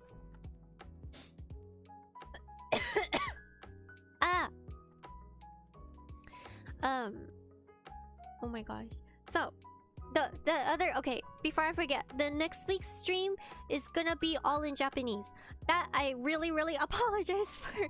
I will be translating what we're saying the whole time, but it will be in Japanese. So if you guys don't feel like tuning in for that, that's totally fine. It's totally understandable, and it's also in the middle of the night for most of you guys, so I would understand. But I'll try to find some collaborations with some English speaking VTubers as well. I just yeah.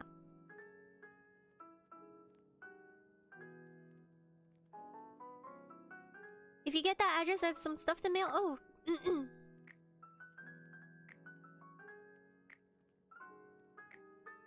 Oh my gosh, Eleni, I love your stickers, by the way. I think I caught it somewhere. I saw it. I caught it, I think, on Twitter.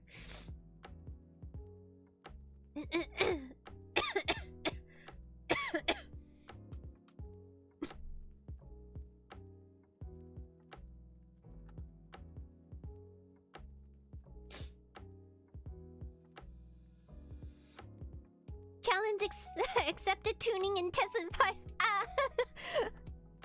Oh my gosh. When you said tuning intensifies, I could just imagine this cog like spinning wildly. Oh my gosh.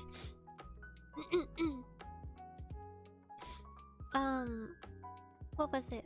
Okay, I need to go back to refer back to my notes. Other than I think I covered everything.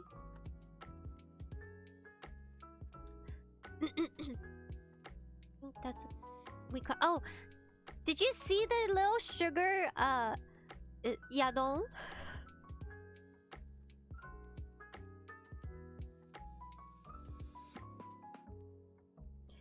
The Pokemon like omiyage I got from my friend. It was so cute, but I ate it immediately.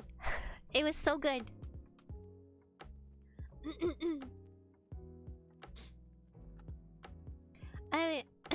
I'm collabing with a new VTuber called Ayuyu.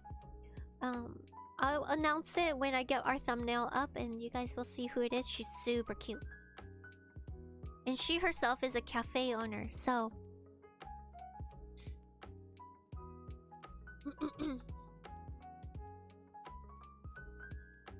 oh my gosh, I want Serval's shop so much. I want to remodel. Yes.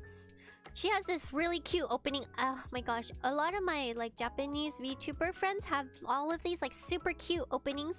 And they're like, what's yours? I'm like, I just say irashaimase. And that's it. In a super, super tiny voice.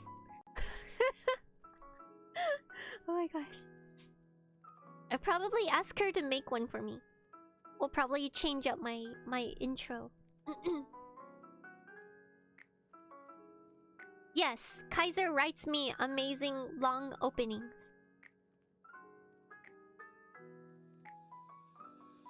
You have the cutest opening, not gonna lie. It's always number one is always mic check, and then we go to welcome to my shop.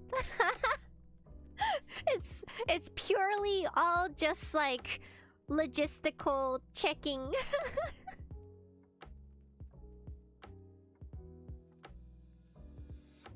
Why don't you do a cult-like intro? What is a cult-like intro?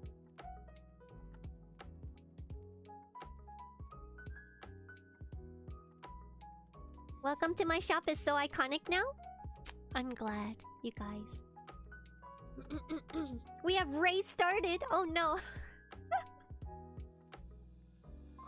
It fits you. You wouldn't have it any other way.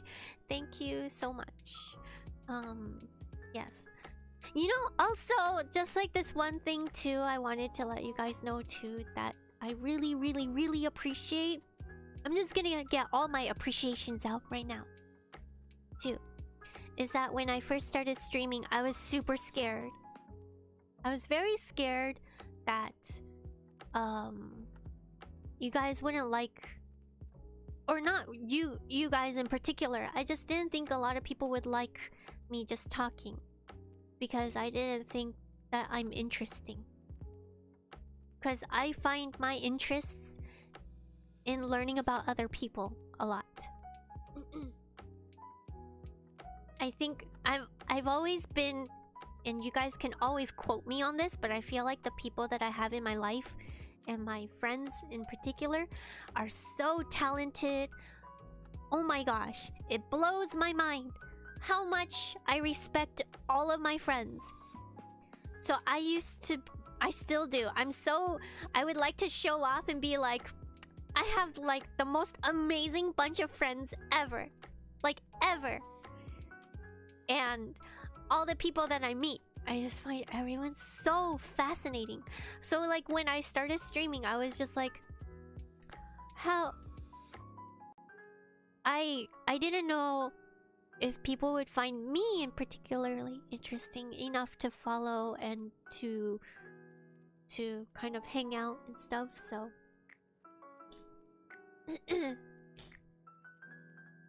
so I felt like up until now my life has been an accumulation of all the experiences I learned from other people. So thank you to you guys to also find me interesting. That has been just super eye-opening as well.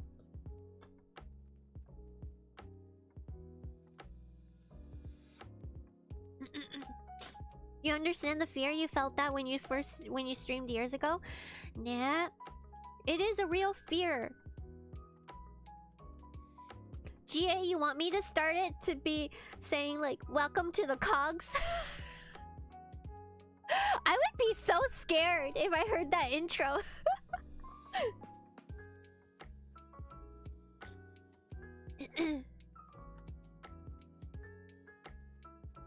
You've been as some pretty high concurrent viewers this whole Zatsu?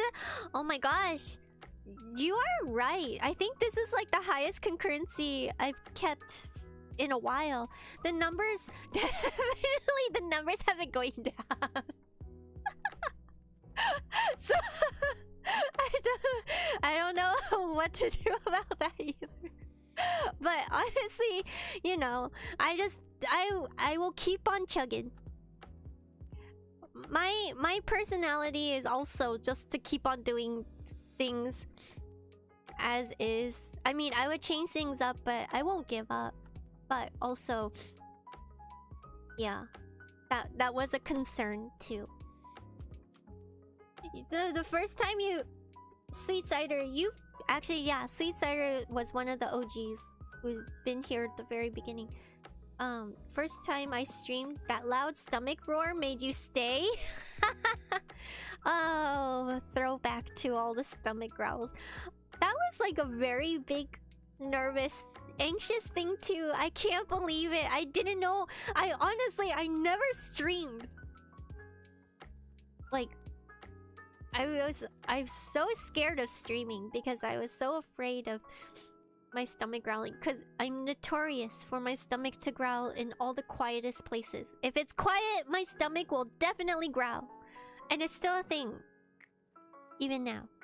My stomach growled so loud when I was on Ayuyu's like radio. Oh. And like they were like, "Oh, it's okay. We'll just cut it out in post." Oh, but you know, like it was just so, the radio station is like super sound absorbent too, so like the moment you step into the studio, it's like suddenly all the sound just suddenly disappears. It's super weird. There's no echoing reverberation back, so it just feels like you're stepping into a void. And so like my stomach decided to act out, even though I made sure to eat before I go in. I went in full. Oh, but yeah, I think my worst timing of my stomach growl is when it growls when Ayuyu is talking, which is the worst because I didn't want to intrude on her like talking. If I was talking and my stomach growled, then fine, I'll just re-say it. But no, my stomach had to growl whenever she's talking. It's just, I don't know, my stomach just likes to make an appearance.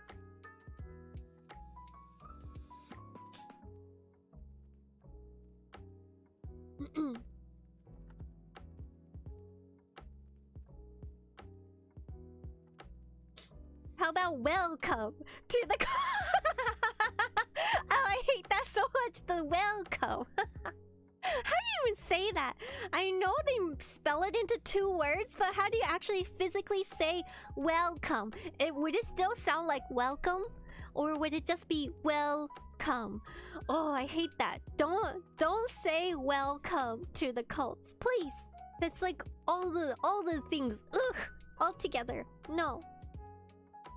There's no amount of words that can describe you. Just know you're a wonderful person regardless of the problems.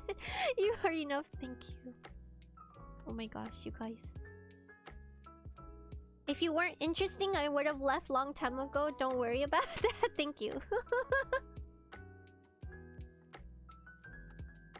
Eastern, you're just a baby by comparison. You only joined the first FF stream. That's not a baby. That's like 1 year still. But Eastern, you definitely like are so proactive. I cannot appreciate you enough for being so proactive in all the things that you do. I really appreciate it, especially for someone like me who doesn't know how to stream and doesn't know the culture very much, like what to do and things like that. I feel like instead I was learning so much from the mods already, and then when Isturun came on, everything just kind of also just went just so smooth. Everything.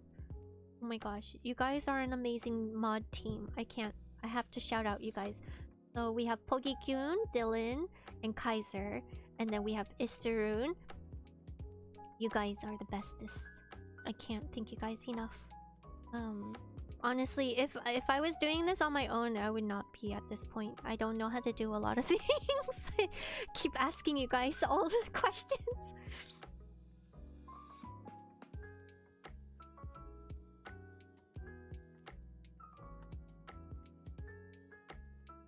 Eleni, you found Reika during Elden Ring stream. Oh no, you see all my worst parts of me come out during Elden Ring. Gia, you keep watching because you were both confused and curious whether you were a mechanic or an android, but stayed because you never gave up attitude in gaming and chill atmosphere. Thank you, Gia. Who is to blame about the android thing? I feel like, isn't it Sweet Cider? You. If I had my fingers, I will point. The rude point. Sweet Cider. You. Oh my gosh. It's either Cider or Pogi. I think it might be the both of you guys. Oh my gosh. You know, I also thought signing up for the mod when it was announced, but I didn't go for it because I know I wouldn't be able to do a good job at it. No, Lainey. You're so good at it. I actually rely and turn to you for the Final Fantasy streams. You always keep track of where I am.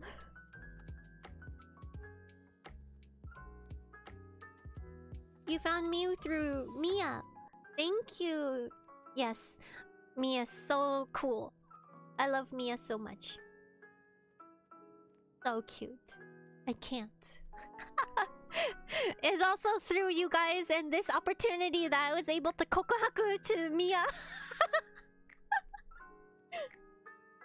It's not you or Pogi. It really isn't. Are you sure? You know who started it? I left off at a crucial story wrap-up point for 3.3. No. Oh no. Corvus, you found me through Pam. Oh, I wish I could collab with Pam one day. I have to thank her so much.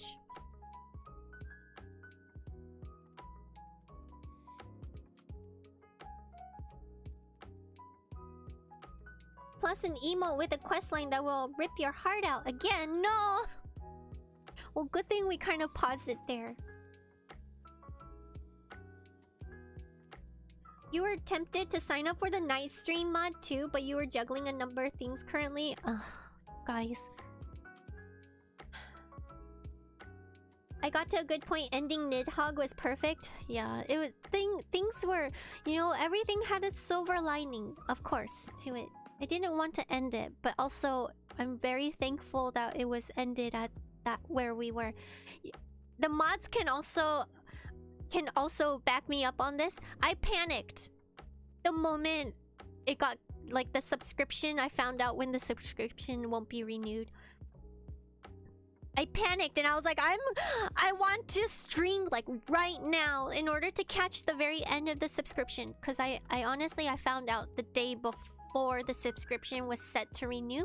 So like I wanted to drop everything and just stream. And I was like, you guys, I want to stream, but I can't right now. I have so much work to do. And it was already nearing midnight at that time. I was like, oh my gosh, I have to... I'm like panicking, wrapping up my work over here. And I was like, oh my gosh, oh my gosh. Do you think even if it's past a little bit past midnight, would I still be able to play? Would the subscription still go? Like, is it absolutely like, will the subscription end at midnight? When is the time? the cutoff time for the subscription ending.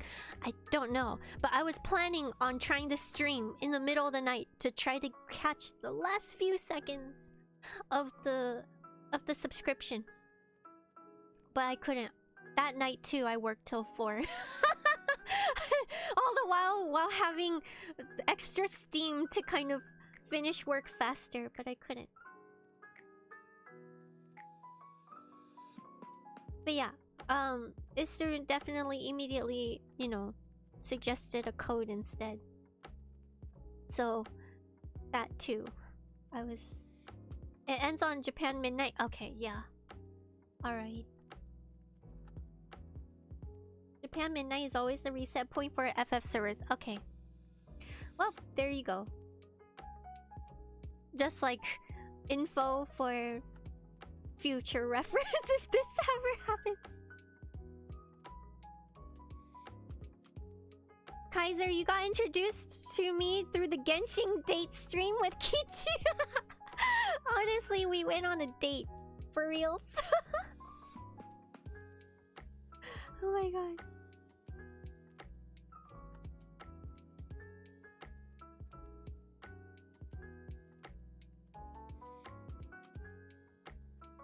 You guys, I am so appreciative that so many of you guys wanted to sign up for being mod. I'm so thankful. You're the one, Sweet Cider, you're the one who started the bathroom lore. But you're not the one who says Android first. Who said Android first? I don't even know when that happened. I feel like it happened on my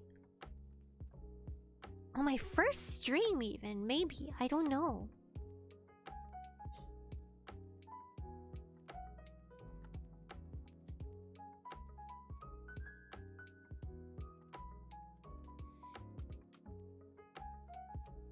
Wasn't Reika being an android the reason we are cogs anyways? No. No. Can you see behind me? I am a mechanic. I work here.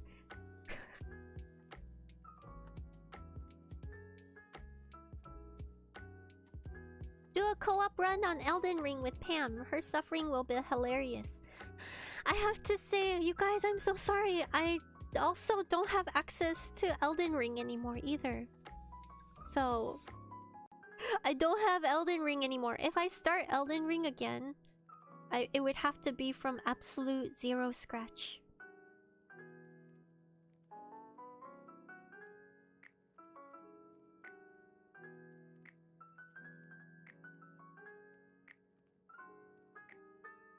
There was a time when you were in the middle of a raid and your sub ran out and the game kicked you out at the exact moment. Wow, kibishii na.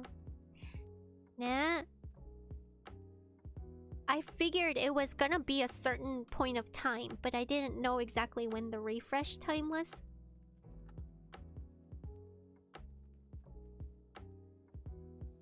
Sweet Cider, you also wanted to be a mod? Oh my gosh, but you have work and your times of stream back then doesn't work for you.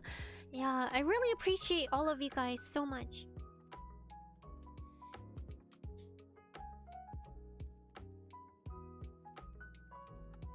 Cypher, you never wanted to be a mod? Okay. Thank you. I appreciate that too. If you just want to be here and chill and play, that's totally fine too.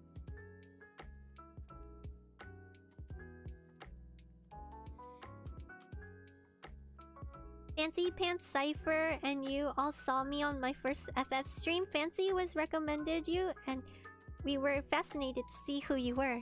Oh my goodness, I'm so happy you guys stayed. Honestly, you guys actually changed my life. I cannot stress enough. You guys changed my life.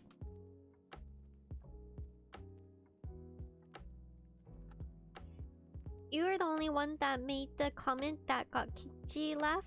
Kichi, let's go on a date. Reika, let's go to the abyss. Tashikani, that was my suggestion. If you want to go on a date, okay, let's go to the abyss.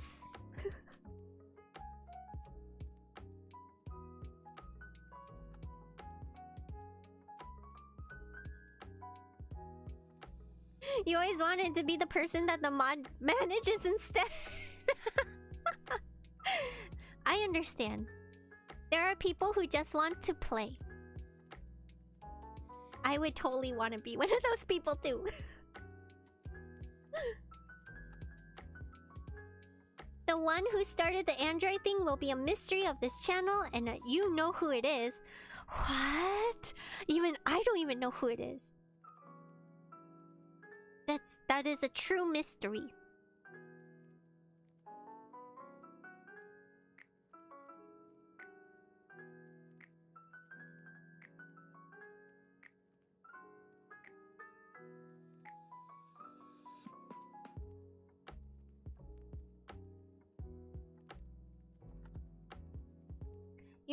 You wanted me to collab with another JP VTuber?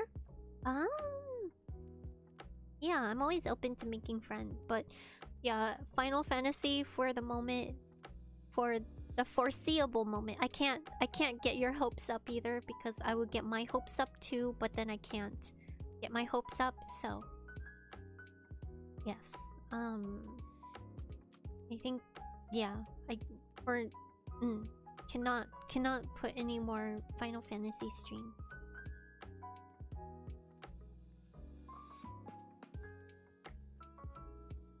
Well, we appreciate you more, so I'm apprentice. Appreciate. Huh? That one went over my head. Appreciate. What's that mean? No. Eleni says, oh my god, MPI, my friend made that same exact joke and I just eye-rolled at you. Wait, how come I don't understand this? Oh! Oh! Not appreciate, but appreciate 9! No. I can't. What is that? What is appreciate 9? I've never heard that in my entire life. No idea who started the Android thing. Was it Kaiser? I don't know. I really don't know. Great minds, Eleni. Great minds. Whew, you guys. This is why we have cat sitters for Reika. Tashikani, we should have a sign-up sheet for cat sitters.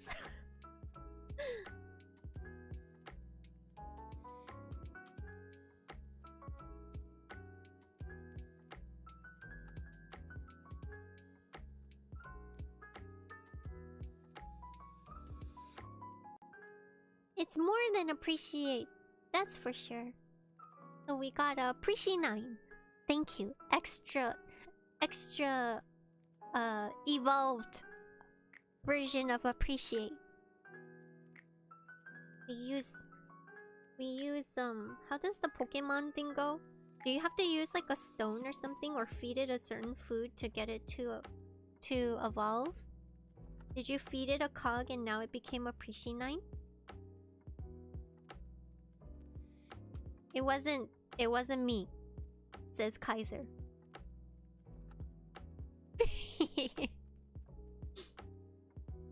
Indeed, how did you know? I only know like the only thing I know about Pokemon too, my knowledge is scattered about Pokemon, but I specifically remember that Eevee evolves with certain types of different elements to turn into different types. Because everyone around me loved Eevee.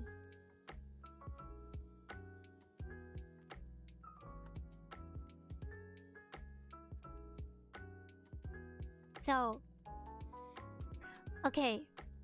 Well, I think I got all of the things I needed to say on this stream this time.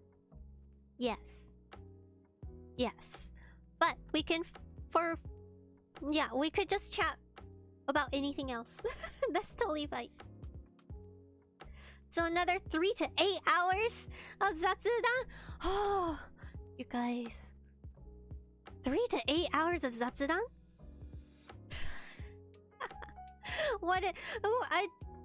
we'll run out of things to talk about. I mean, I guess we could talk about... I could approach it like the radio show we did. Like, I don't know, do you guys listen to any of the, like, Seiyu radio shows? Because Ayuyu is a Seiyu, a voice actress, and she has, like, a show on, nandakke? Oh my gosh, I forgot what it's called. Oh, I need to pull up our photo. What is... Hold on, I need to go find it. So she has a show. Let me see. She's a, like, she's a working Seiyu-san, very popular, so cute. Hold on. Oh my gosh, it's only been a week and I have so many photos. I am definitely selfie master. I cannot. Oh, I cannot. Hold on. I can't even with myself. How many selfies do I need? Chomatte. Mati! Where did it go? Okay, oh. Okay, so she has a show on Fuji FM, which is a very... I think it's a national radio show. I don't listen to radio. So that's like a huge thing, is that I don't listen to radio, so I have no idea like what are like the biggest radio shows. But I got an opportunity to appear on one of her shows, so like it was very interesting. I mean, I've heard some of the Seiyu shows before, and it's really interesting because for a while, when I first got into anime, when in 2020, when it was like the pandemic times, and I lost all my jobs and I had nothing to do, and I was really sad. And that's when my friend got me into anime, and so we were watching anime, and then I fell in love with this Seiyu named Hanae Natsuki. He's prominent for the most recent. I think the most recent one is where he voiced Tanjiro in Kimetsu no Yaiba. And so I was like just looking for like other like activities that they were doing, and they actually have, apparently, this, I had no idea, actually. This blew my mind that there's actually radio shows dedicated solely for the anime that is coming out at that time. So they would do the show and they would recap what it was like to act out the scenes in the show, and they kind of talk about the show as well, and talk about the guest Seiyu that appeared in that episode at that time, and then they talk about their lives, and it's really funny because they have like at least 2 to 3 like Seiyu talking at the same time. And it's just like really fun to kind of, watch the show and then listen to the radio show, because they're just so funny too as like people. And I think for Kimetsu, the main 2 like MCs, I guess you would call them, or radio hosts for them, was Hanae Natsuki-san, and also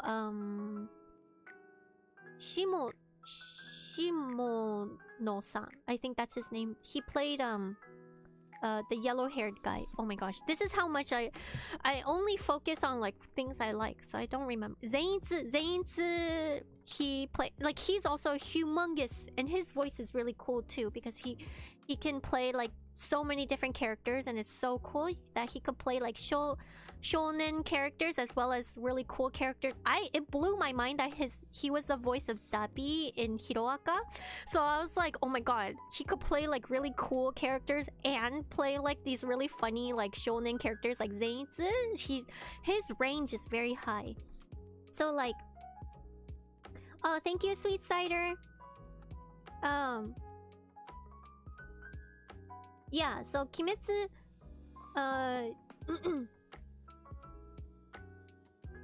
what? Crazy story, isn't it? Yeah, Tanjiro's VA is great. I love his voice. So Hanae Natsuki-san was doing the radio show. I also found out that he plays like YouTube as well. So he plays games on YouTube as well. So it's like, oh my gosh, amazing. He plays like all the scary games too. So I can't watch the actual screen while he's playing the game, but you know, he invites his other Seiyu friends and other gamer friends who have all really great voices too. Like he often plays with the I guess he's most well known for Harry Potter voice. Oh my gosh, everyone's name is like flying out of my mind. But like, yeah, you should, you know, I'm not sponsored either for this, but you should check out his YouTube channel too because it's so amazing. I love how interesting they, you know, how they play all the games. So, yeah, the only experience I had with listening to Seiyu radio was listening to the Kimetsu no Yaiba one, and then I also listened to bits and pieces of the Hiroaka ones as well, and they're just so cute, so funny. It's just so amazing that their real voices are sometimes different from the characters they play and all that stuff. I think there was one, especially for Hiroaka's radio show, they brought on Aoi-san. I forgot what's her full name, but she played the frog girl. What's her name? Oh my gosh, everyone's names are flying out of my head. This is like a quiz show for you guys now. Ah, Tsuyu-chan! So, she played Tsuyu-chan, but her real voice, you know, is so different. So, I found her story of how she came up with the voice so fascinating. How she can just warp her voice to sound like... Obviously, she is Tsuyu-chan, but she created that voice too, right? So a lot of seiyus have to, like, when they get the character, they have to kind of think about the character and create the voice because it has never existed before they came on. You can't listen to the Seiyu radio in America. You can find actually a lot of people put bits and pieces of it online. So it's the thing with these like radio shows, especially for the hold on, my computer is dying. Okay, so like exactly, they have to become the character that has never been heard before, with a personality that has never been actually put like in a reality before. So the way they come up with it, I find that so fascinating, how they come up with how to create the characters, because all you get is like a description of the character and you just kind of have to think about it and then do it. Oh my gosh, which by the way, just to I know this is a real like show off point at this point. But I had a chance to learn, not even learn. I was actually just like, I was doing a job and like I had the opportunity to see what is her name? She was the I'm very bad with names, if you can't already tell already. Like I know who they are, I remember their faces, but names is just another thing.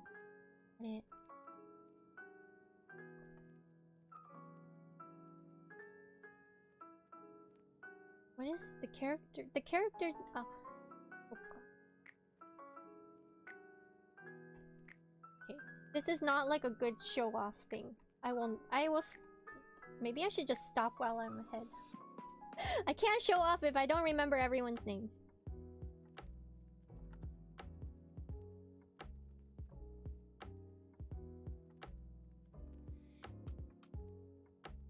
Okay.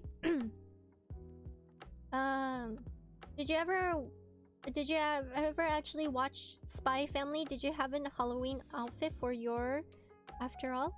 I love Spy Family. I love it so much.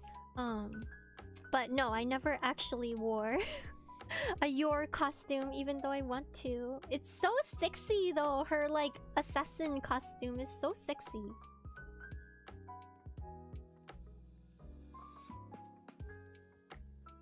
This is making you curious? Oh, my bad. Okay.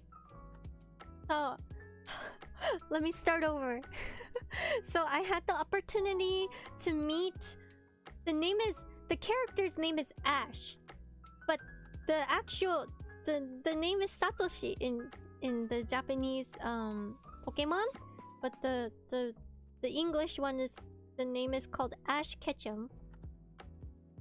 So it was Matsumoto-san who was the voice actress, and so I had the opportunity to step in to observe her teaching a voice acting class. I met the Pokemon champion, so nano, and she was the sweetest ever. I wasn't there to learn voice acting, okay? So it's a given. I am not a voice actor, you guys. I want to be, obviously, like, in my body, in mind. I want to be, but you know, you guys are listening to me now. This is like the extent of it. This is how I talk normally, and this is how I usually talk, and maybe I try sometimes when I read some of the lines, but yeah. So I'm not there to be taught voice acting, okay?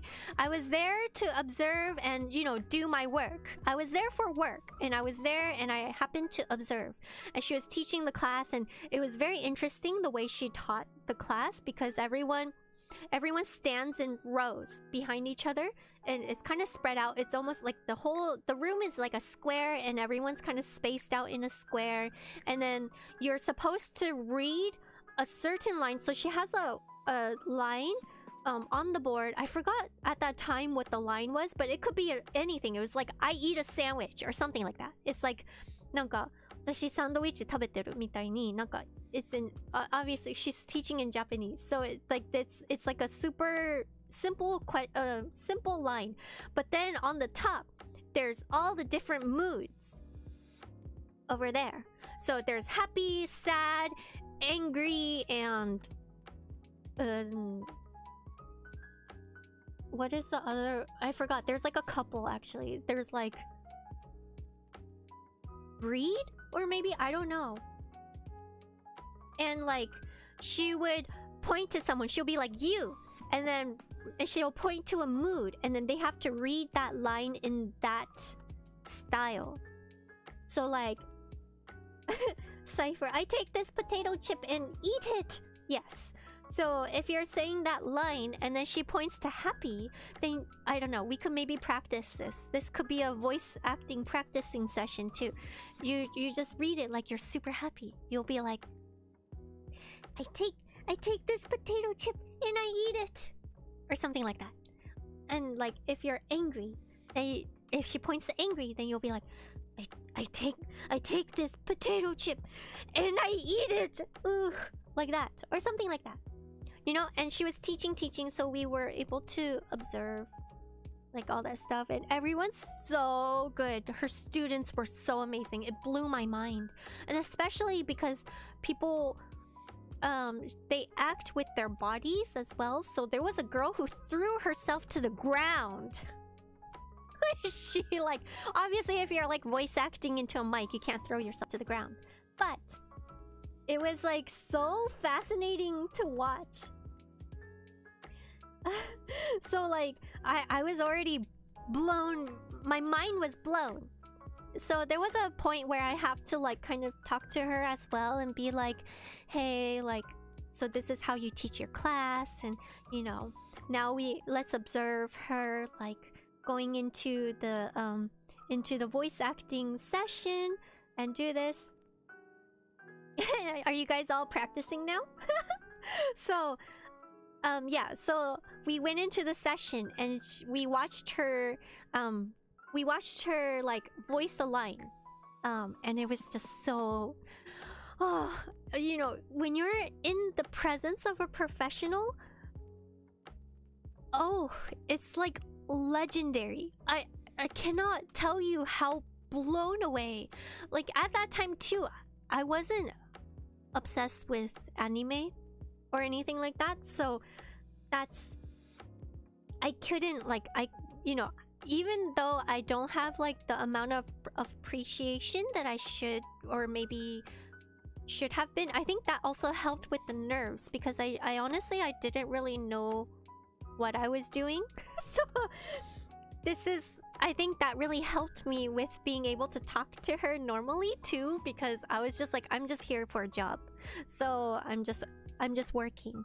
So, but when she did her voiceover, there are no words. To be in the same studio, I sat behind her in the exact studio, you know, in this studio where it's like no sound is reverberating, you know, it's like stepping into a void, and then you're watching the screen. She's holding this script out like that in front of the mic, and then when the time came, you'll see it on the screen. It'll tell you, it'll count you down. It'll be like bump bump bump, and then she'll go.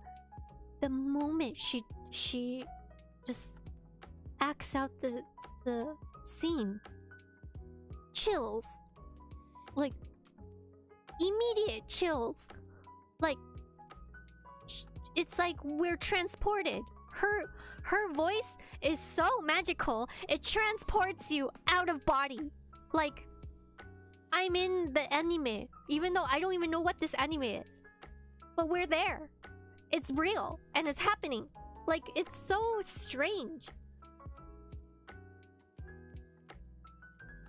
So like it's so amazing.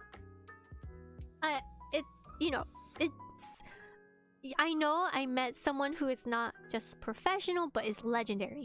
So she was so legendary that like I was blown. For somebody who wasn't in the field, in this field, I was blown out of body. Literally just blasted out of my body. My soul has disappeared completely. So like, yeah, so like I listened to her do that, and then suddenly she turned around to me. She's like, "Yaru?" And I was like, who is she talking to? Who is she talking to? Na, yatte miyou yo. Like, what? I cannot. She wanted me to do it. I was like, no, I can't. I was like, no. I honestly, like, I've never studied this ever in my entire life. Oh my gosh. At that point, I knew who I was in the presence of. She blown me away. But she handed me the script and she's like, just do it. It's so easy. It's simple. Don't think too much about it. Just do it.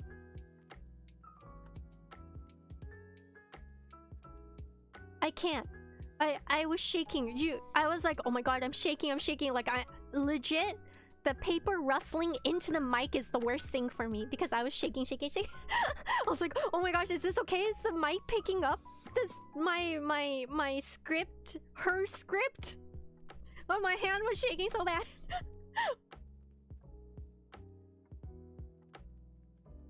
Yaru da ze. Yeah, 無理っしょ. But I did it.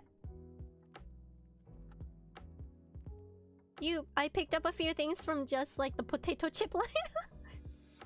And then Reika's tummy gave the most perfect VA performance in the class.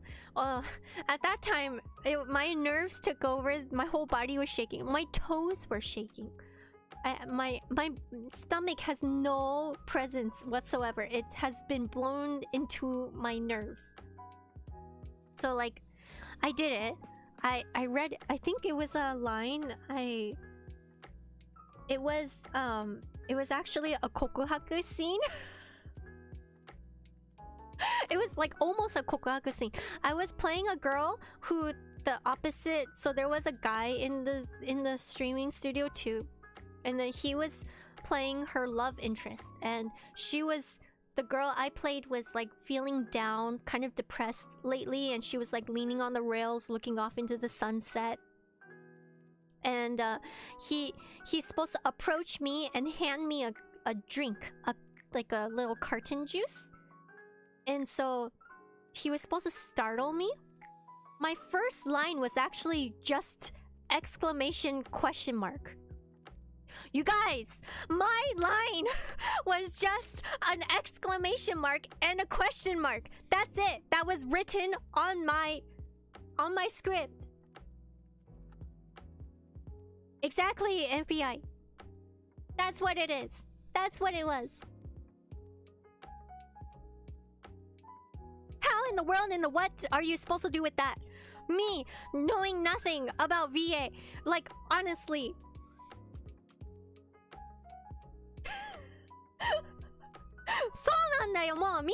What would you do if you had an exclamation mark and a question mark? Surprise tummy rumbles. It's like putting the shock face in a dialogue box. That's exactly what it is. So like, literally I was shoved into it and literally they started recording right away. So I was just like, and the thing is that we're not without an audience, right? It was this guy who is a student, me who is a nobody, her standing right there smiling and being like supportive, and then all her students were gathered and plastered against the window outside, and I'm just like, oh my gosh, people, oh my gosh. And then there's the booth studio where the producers were sitting. I'm sweating. I'm honestly, I'm sweating right now thinking about it. The students were literally plastered all against the window, okay? And honestly, with me being like the bottom of the bottom of everyone, I'm the one doing this. Did they send you the voice recording in the end? You know what? It was recorded. It was for a TV show. So it was there and it is somewhere. You guys will never see it because I will never tell you what it was for. Literally, all eyes plus a big huge camera in my face.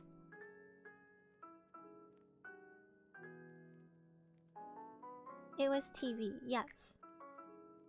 It was TV. I was there to introduce her and her work. So, you guys, I am the saddest of the sad at that point. You would akaspa for this TV show? Thank you. I had a stint on TV, you guys. So the show itself was really good. I loved the show. But it died during pandemic.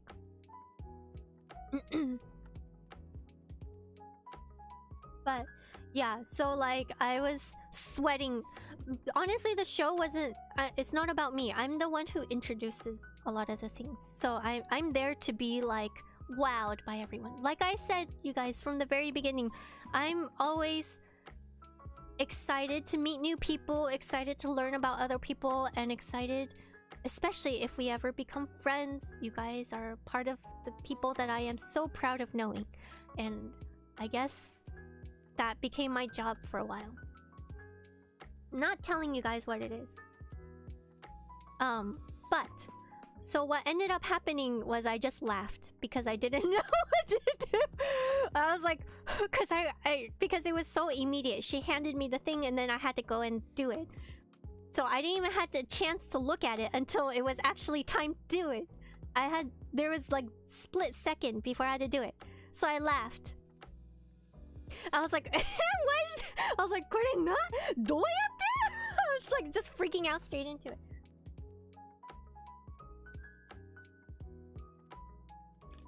I laughed. And then everyone's like, cut, cut, cut! I was like, oh crap. I messed up. But I was just like, how do you do that? So they cut immediately. But obviously I've never done it, so that too was the thing too. I was like, I can't stop shaking, first of all, and second of all, I only laugh. What a laugh too. And so I was like, how do you do this? And she was like, oh, how do you act when you're surprised? That's just what you do. You act when you're surprised. I was like, how do I act when I'm surprised? I was like, I did the whole like, huh? And she's like, what? And she like mimicked me. She's like, you do huh when you're surprised? Whoever does huh when you're surprised? She was like, Yakuni, that would be super interesting if I like ran into you and the first thing you said to me was, huh?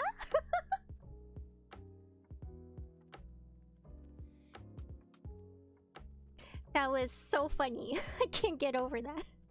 So I was like, how do you do it? And she's like, this is where you breathe.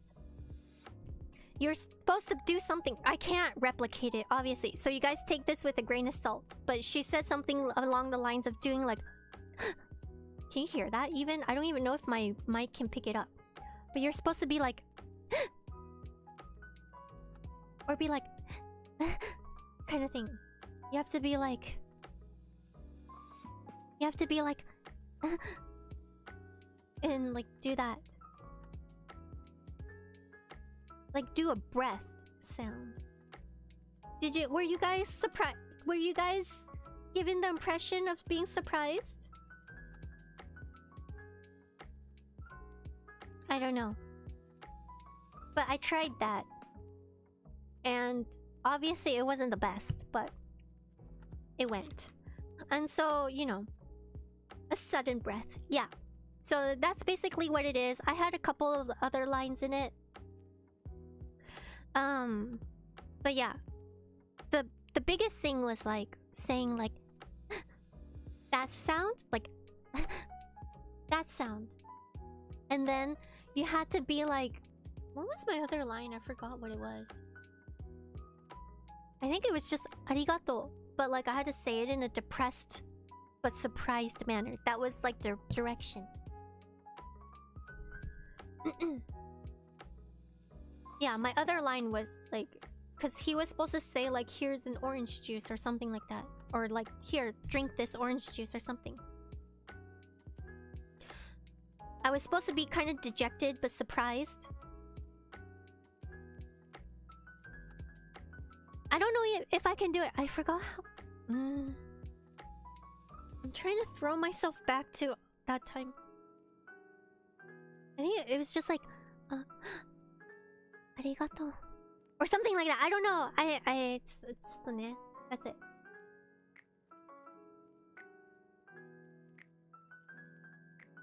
And that was just the only scene. And it was like them looking out into the sunset or whatever. But yeah. So that was my only like official non-official take. But the thing is that afterwards, like we were we were wrapping up, explaining everything and all that stuff. And doing the show and everything, and then we go back to the green room to kind of like figure out different things. And then yeah.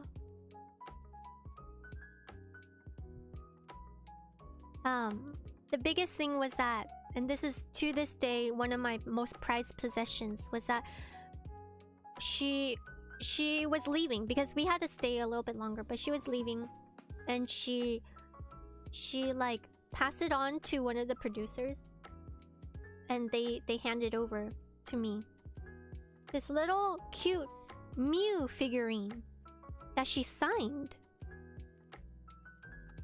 And that's my experience with her. She was so inspiring. Like we talked about her career and all this stuff. She was so inspiring. And she just, because we couldn't say goodbye, because the schedule is always packed. Bam, bam, bam, bam, bam. So like, just left me this Mew, pink little Mew signed, and I still have it. Yeah, I still have it.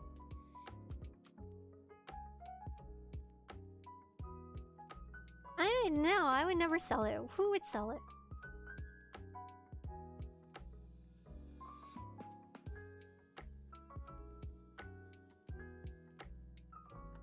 You think a "omae wa shinderu" line would be perfect in that situation? The male lead suddenly surprise you in that scene.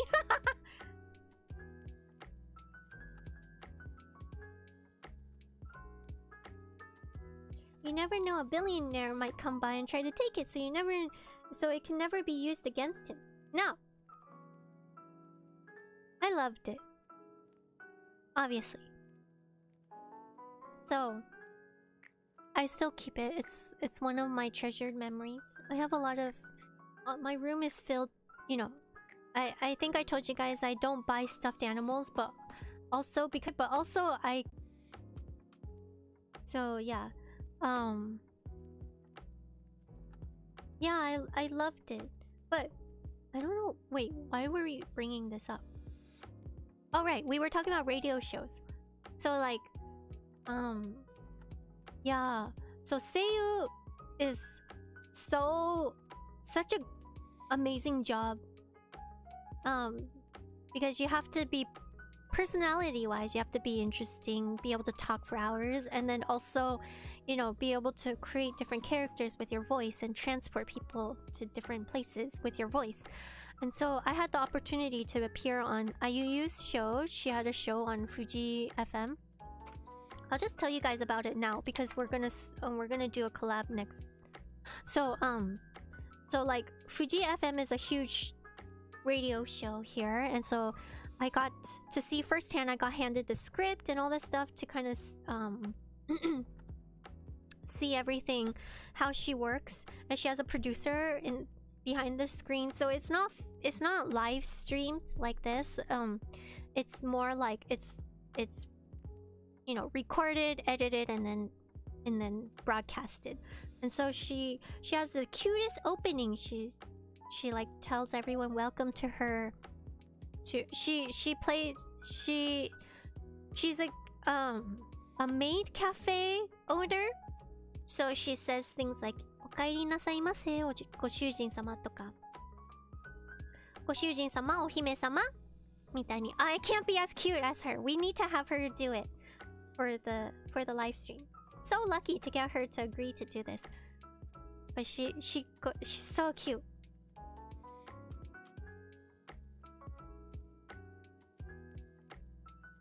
Yeah, so she works at a maid cafe. So oh my gosh, her voice is super high. Let me see. She's like, おかえりなさいno, even higher. おかえりなさいませ No, I can't do it. ご主人様みたいになんか she'll call the women お姫様なんかすごい可愛いんだよもう。But yeah, so I now try to have more cute. Now I'm getting more directions from you guys. Try moe moe cute. Moe moe cute. How do you do it? Actually, she didn't do it, so I don't have it fresh in my mind. There's like a whole thing to it, right? You do like moe moe cute. Kana? Nandakke? I forgot. There was like a whole thing. You would like to subscribe to this maid cafe? Feel free to subscribe to the maid cafe. She's actually doing something where she's trying to reach 3,000 subscribers so she can grow a little taller. So like... so yeah, it's like oishiku nare Oh my gosh, I can't. I think my body cannot do that. Wait, grow a little taller. Okay, when she's on, I'll let her explain how she's gonna grow a little taller, but...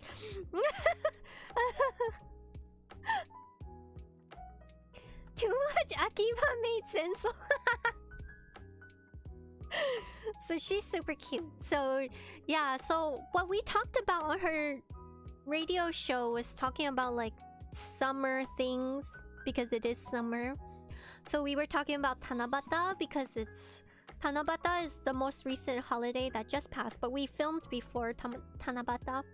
So I think it's 7/7, and it's like the holiday where you make the wish. And it's usually like it's a love story. You can look into it. I'm not gonna go into it because I don't know how to explain it, but it's like a holiday where you basically write your little wish on a piece of paper and you hang it onto a sasa tree or a branch.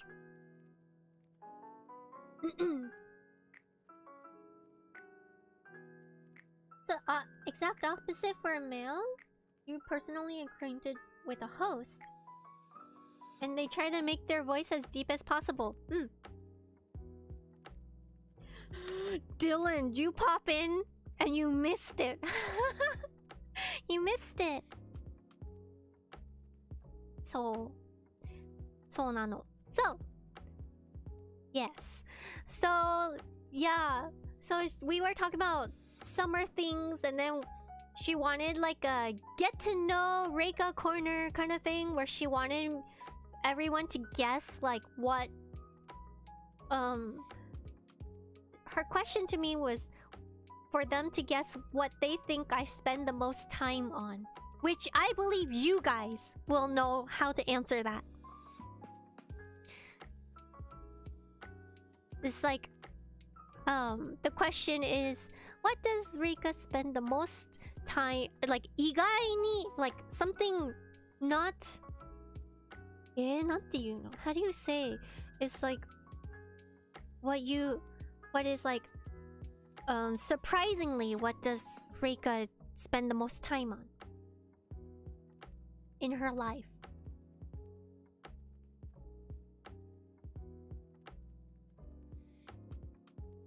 Thank you, Dylan. I think you guys can answer this one.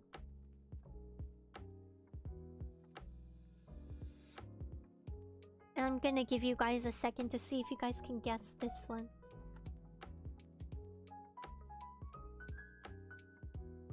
The question is, what is the most surprisingly thing that Reika spends a lot of time on?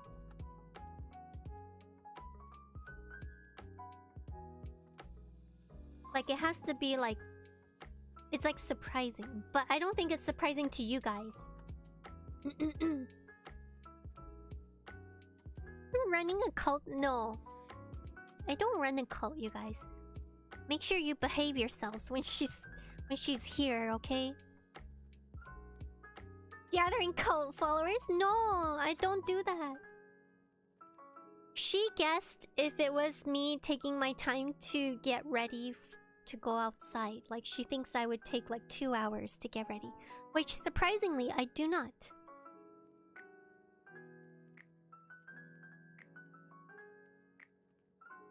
Oh my gosh, I can't believe you guys aren't getting this. This is like the worst quality of myself. Researching the dictionary for specific information. Work, streaming, or trying to learn. Oh my gosh. Not eating. Okay, you guys, maybe I shouldn't make this an open-ended question.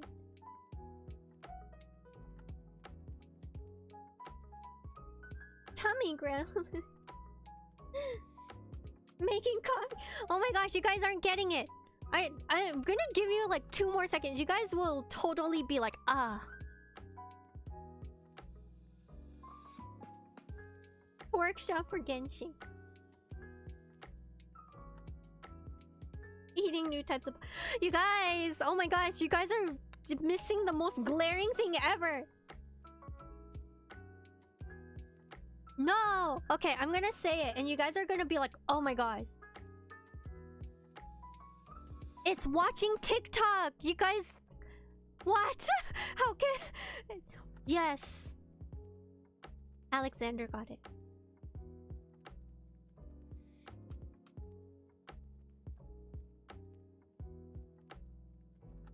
Yeah, you guys, how did it slip your mind? Yes, Alexander got it at the last second.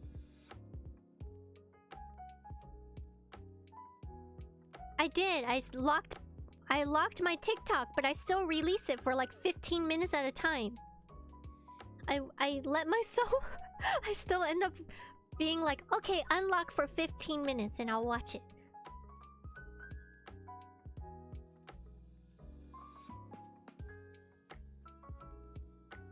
Yeah.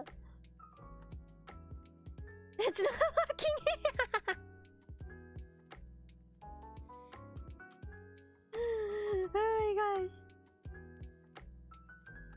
log for 15 minutes, watch for 2 hours. That's exactly it. Every 15 minutes when it like shuts down again, I'll be like, okay, just release for another 15 minutes. It's okay, it's okay.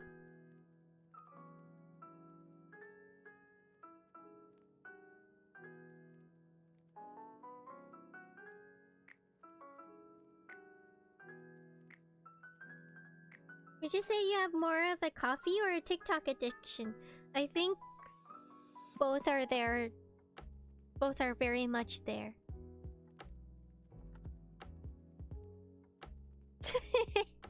You guys, I can't. No. It's difficult to get me away from TikTok. Yeah.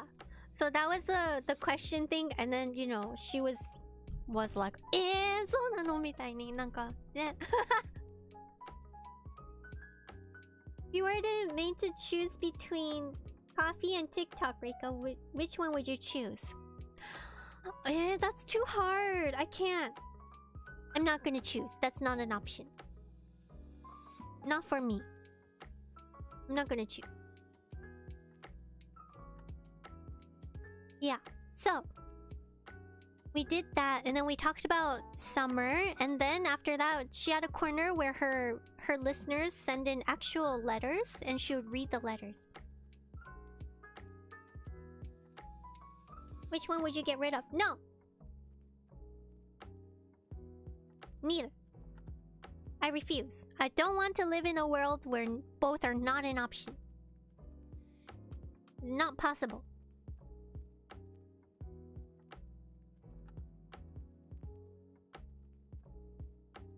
So we took like her viewers or her listeners' questions, and that was really cute too. I like listening to the listeners. They were talking about like what do you do during the summer? For me, I like to go and catch bugs. And we would talk about catching bugs. And I told her during that segment, I talked about the time when I got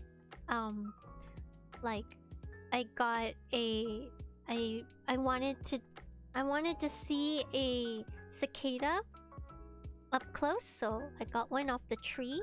But then like it was time to like go into a shop right next door, and so I was like, okay, I'll put this later, and I put it in my pocket. And then when I got into the store, it was like a confectionery shop. And like suddenly starts screaming at the top of its lungs. I never knew a cicada would scream so loud. So I had to go outside and be like, oh my gosh, oh, I'm so sorry. I had to put it back on the tree.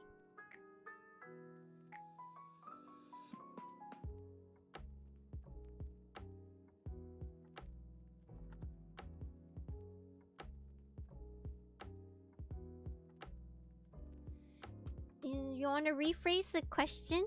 There's a lava below, and you can only save either coffee or TikTok. Which one, Reika? Eh?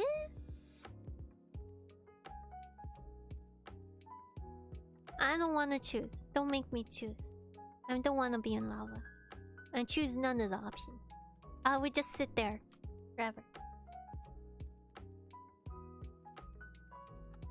What? Who is... what?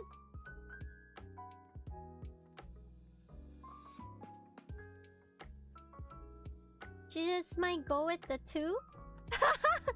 I would just sit there and protect both TikTok and the coffee. As far as I can. As much as I can.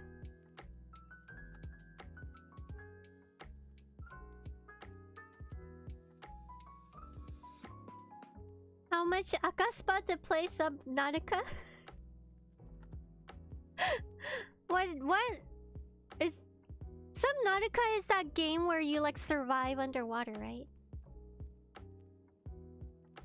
Isn't that like a survival game? I thought it was scary. Like all the Let's Plays I've seen of it, like everyone's like horror. It's a horror game.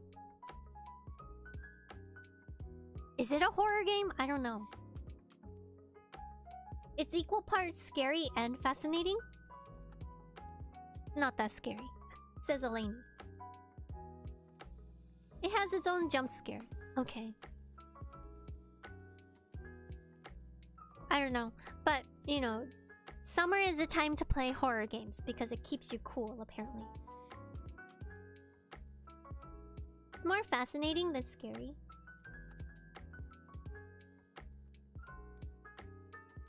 At this point, every game is a horror game to you. You might be right. As long as you don't have thalassophobia, you'll be okay. Thalassophobia.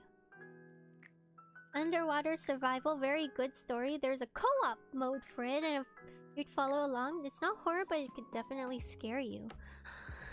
You guys. I do want to stream more, but I have to work first. That it legit comes down to that.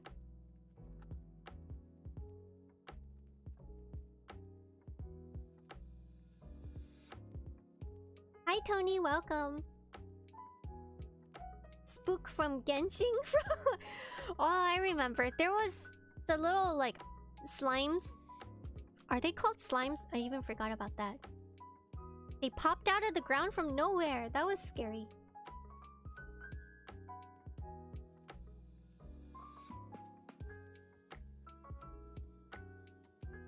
Honestly, I think there's something wrong with my memory sometimes. I forget a lot of things.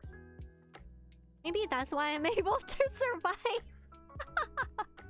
Forget about those jump scares so I go back to the game. Oh my gosh. Forget. If you ever need a player too, you probably own the game already. We'll buy it. Oh my gosh. If only I could go out and just buy whatever game. Remnants? What is remnants? Oh my goodness, can't imagine what Phasma will do to you. I think both of us. You guys will see. Please be anticipating next week's collab stream. I think we will get nowhere. Oh no, I definitely... Okay, I'm gonna tell you guys now. We need 2 more people. We have to have 2 more people. We must. This is not an option. We have to have 2 more people. So, you guys, okay, it is... We're gonna... Okay, I haven't announced it yet, but the plan is to stream at... Let me pull out the time converter. The plan is to stream on Tuesday, Tokyo time, 8 p.m. So, for... Okay, so for people in... Okay, so 8 p.m. That would be 4 a.m. same day. So it'll be Tuesday, 4 a.m. in Los Angeles. And it'll be 7 a.m. in New York. It will be 12 p.m. Ooh, 12 p.m. in London. And then it'll be 8 p.m. around there for everyone who's in the Asia area. But we definitely need 2 more players. That's not an option. Eleni, you'll play Subnautica with me? How many co-op people can we play on Subnautica?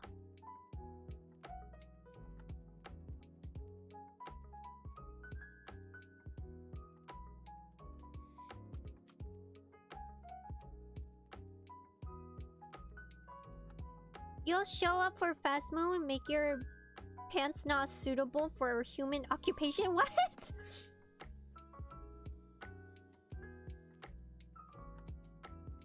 Co-op mode is probably 2. Okay, then I have Eleni and Istaroon in for Subnautica co-op.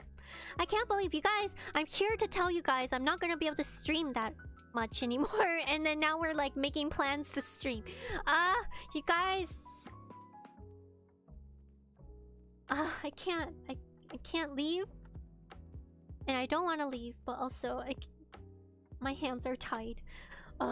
Okay. It makes the times when you do stream all the more precious. I guess, yeah. But I mean, we could definitely do like a chat check-in every now and then for sure.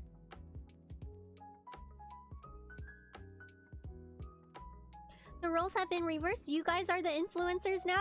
You guys are trying. You guys are creating the content for me. Soon enough, you can play me one of the games whenever you get the chance. Oh my gosh. The day when Kaiser and Dylan will grace our game. That is mind blown.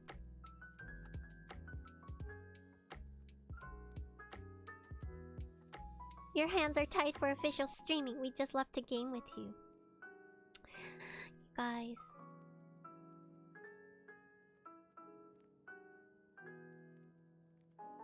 Yeah, okay, so we need 2 people for Phasmophobia. And preferably people who have all the equipment, because we have nothing. Both of us are really bad at it. And both of us have nothing. So if somebody... we really need somebody who can ghost hunt and who has all the equipment. And who can play at 8 PM GST Tuesday next week. Which is early morning for LA and somewhat early morning for New York and noon for Europe. Yeah, we will definitely need to rely on you guys. MPI, you never played Phasmo. Hi Eddie, welcome. Why not other AKA members? I always collab with other AKA members. Actually, to think of it, I think she's the first VTuber I'm collabing with that's not an AKA member.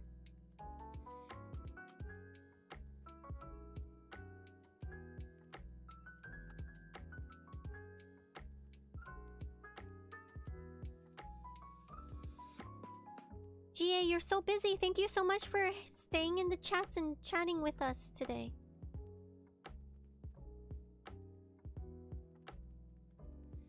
Yeah. Yeah, so, okay. We chatted, wow, we actually chatted for a long time. Who knew I could chat for so long? Did not know. But anyways, you guys got some of my life stories. How are you feeling now? I'm excited.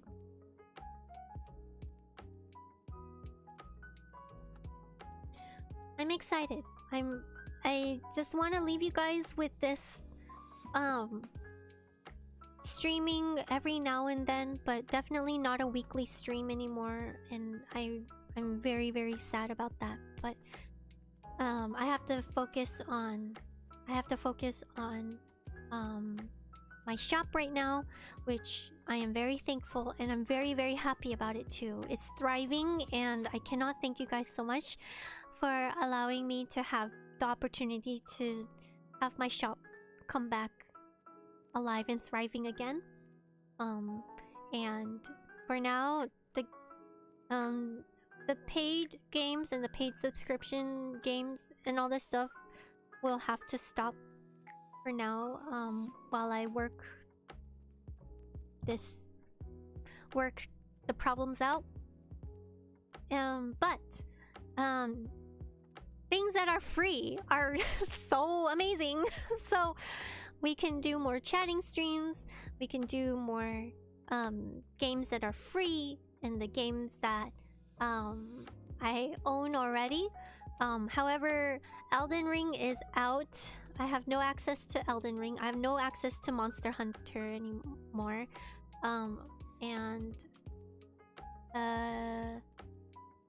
My games include Phasmophobia.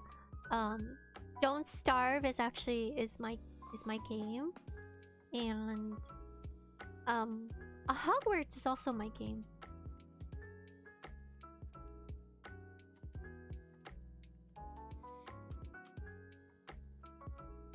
You know of a few free MMO games that's not FF14? Feel free to tell me all about it. We can make it a council meeting in the Discord. But also, I have to remind you guys, we can't get off the topic, and reminder that I won't be streaming every week anymore. That's the biggest thing. It will be sparse. So, although I do have a stream lined up for next week.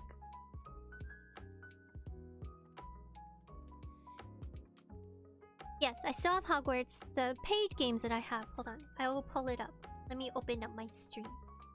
Or not stream. My Steam. Oh no, it's updating. Hold on. While it updates itself before I can pull up the list of games that I have.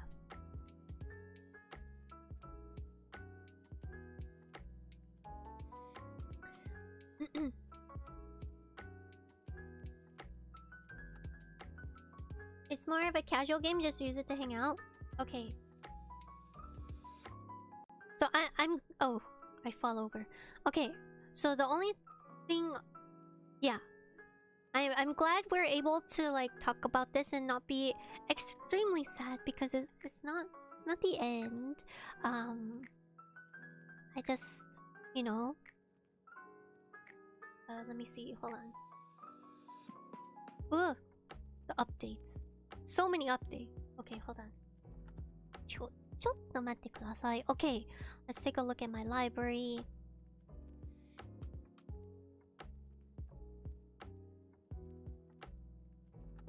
Okay, so I have...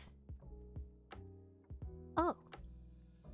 Oh wait, no, I don't have that. Wait. Oh no. I need to...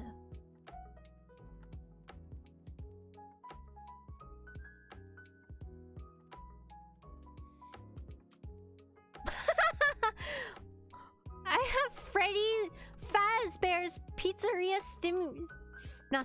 Simulator. I don't even know why I have that game. I have Don't Starve Together. This game I never played. I never played Freddy ever. I think I got inspired and I downloaded it. I have Hatoful Boyfriend. When it was like super popular at the time, I downloaded it. I never played it. I have Hogwarts Legacy. I have Inside the Back Rooms. Oh my gosh. Okay, and then I have the Jackbox Party Pack. I have all of that. I have Keep Talking and Nobody Explodes. Oh, I have Oxygen Not Included. I think that was a cute survival game. I have Phasmophobia.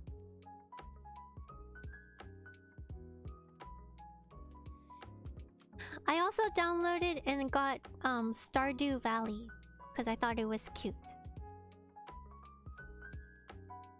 And then I have Uno. Oh my gosh. No.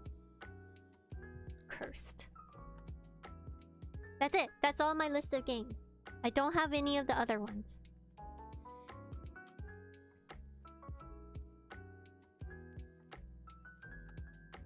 No, don't do that. Not for you. I think you're referring to the Freddy one. Uno is boo. No Uno.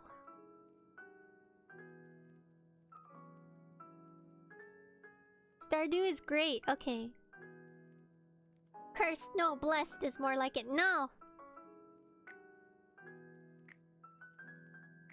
Yeah, okay, so I just want to leave you guys with this understanding that we both understand. Both of us. We understand what's happening, what's going on. But don't feel sad. I'm still here. Don't worry. There will no longer be weekly like stream schedule posts either, but I will announce when I am going to stream as soon as I find out, and then I'll announce again an hour before I stream, like usual.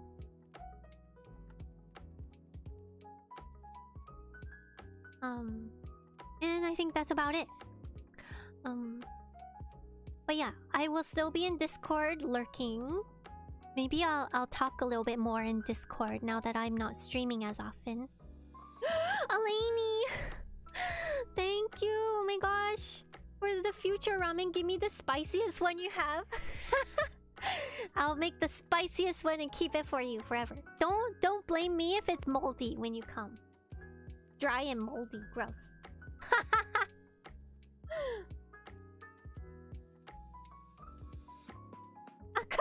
ramen. Arigato, hontoni. And yes, we will be playing on Tuesday night, 8 p.m. JST. Next week, it will be me and Ayuyu. And we need 2 more members, for sure. Preferably somebody who has experience and has a full set of gear. That sounds horrifying. I mean, it is special. I make it for you. Yes. But yes, I think maybe I will start posting and talking to you guys directly more on Discord in that case. But yes. I will miss our streaming times. I definitely think about gaming when I'm not streaming, which is terrible. So, when I can't help myself, and I have to, I just can't hold on any longer, I will sneak in a stream. Yeah. But most of the time it's just me sneaking in a stream every now and then.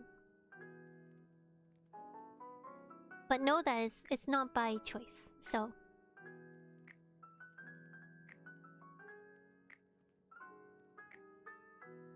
Yeah. Please update me on your lives. Please show me more of your stickers and all the things. Show me your new accomplishments that you get in Final Fantasy. I saw Alexander send over this like cute little cactus pet thingy that I would have loved. To get.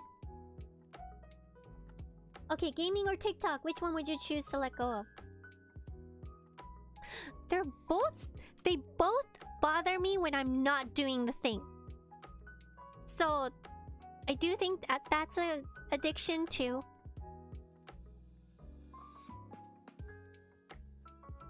It's not by choice, but by success. Oh no!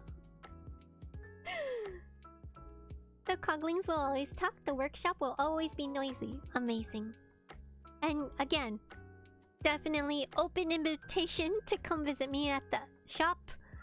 Always. Always feel free.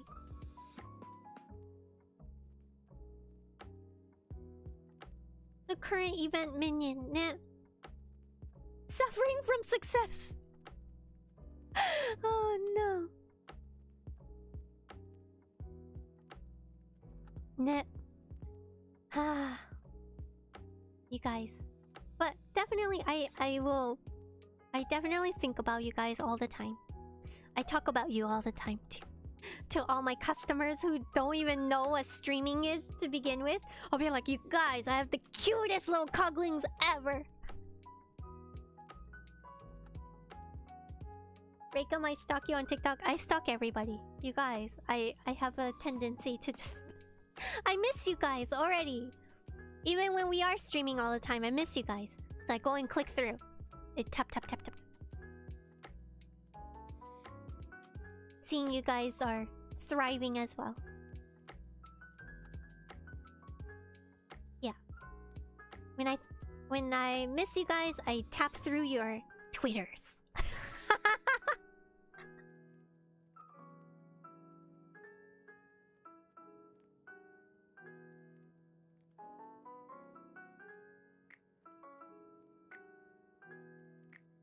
No wonder she can point out all the stalkers in FF. She has the experience already. Oh. Oh no. Oh no, not the Twitters. Not the Twitters. Did you guys start on Threads, by the way? I don't know what to do with it. No.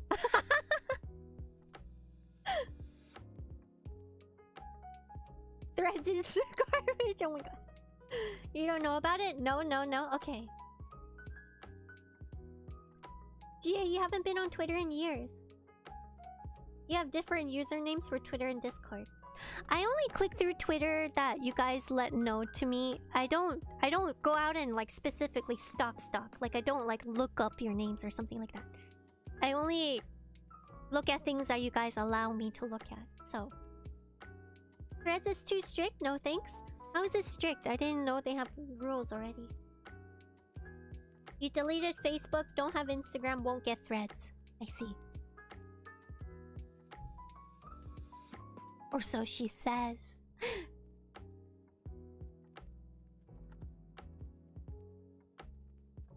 Yeah, why is it strict? I don't know.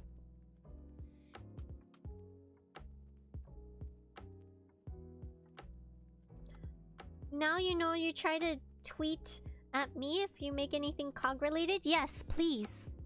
Always. I'm always happy to see you guys. You're not saying anything. You're gonna try Threads? Might be up your alley.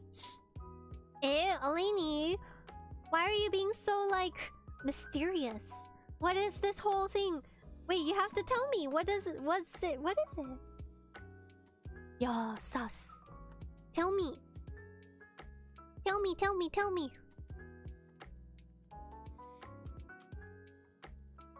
What is it? What are the rules? Why is it strict?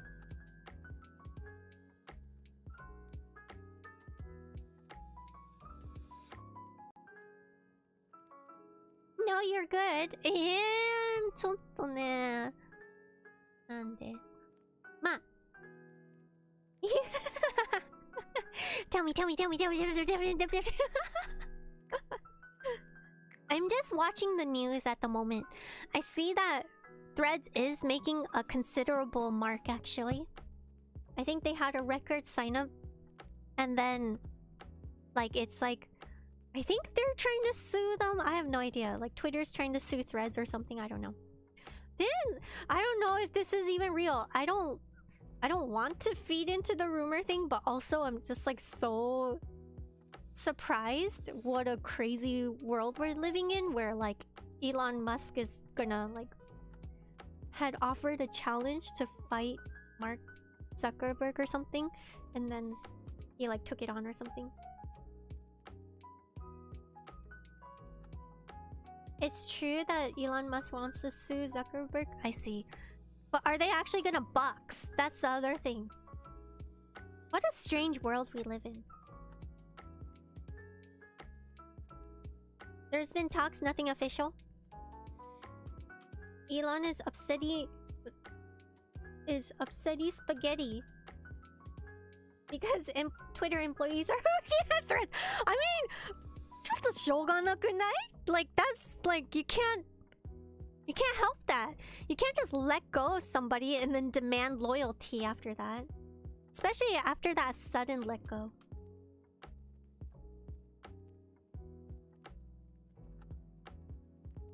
That's just like... Yeah. It's like you don't even offer anything anymore and still like require people to not work what they've been working at for years. Like not work in the field that they have been working for years on. That's super strange. Hence the upsetty. I see. Elon versus Zuckerberg, choose your billionaire.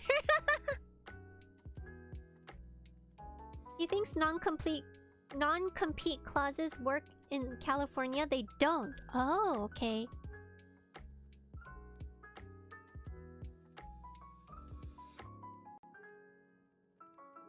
That's also Android versus Android matchup?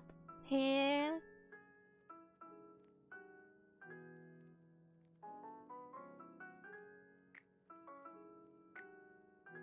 Thank you, Cypher, for hanging out.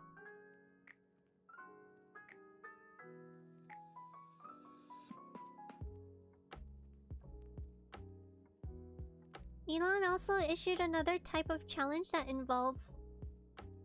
What is that emoji? ちょっと待って. My eyes are so bad. A ruler?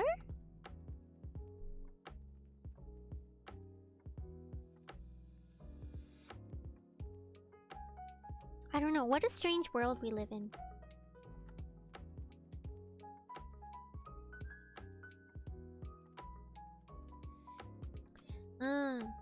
Yeah, super weird, you guys. The world is weird. And everything is heating up. In all senses.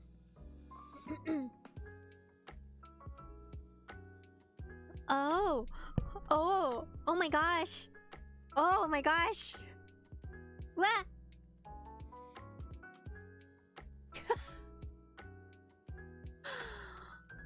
Oh my gosh! That's so weird.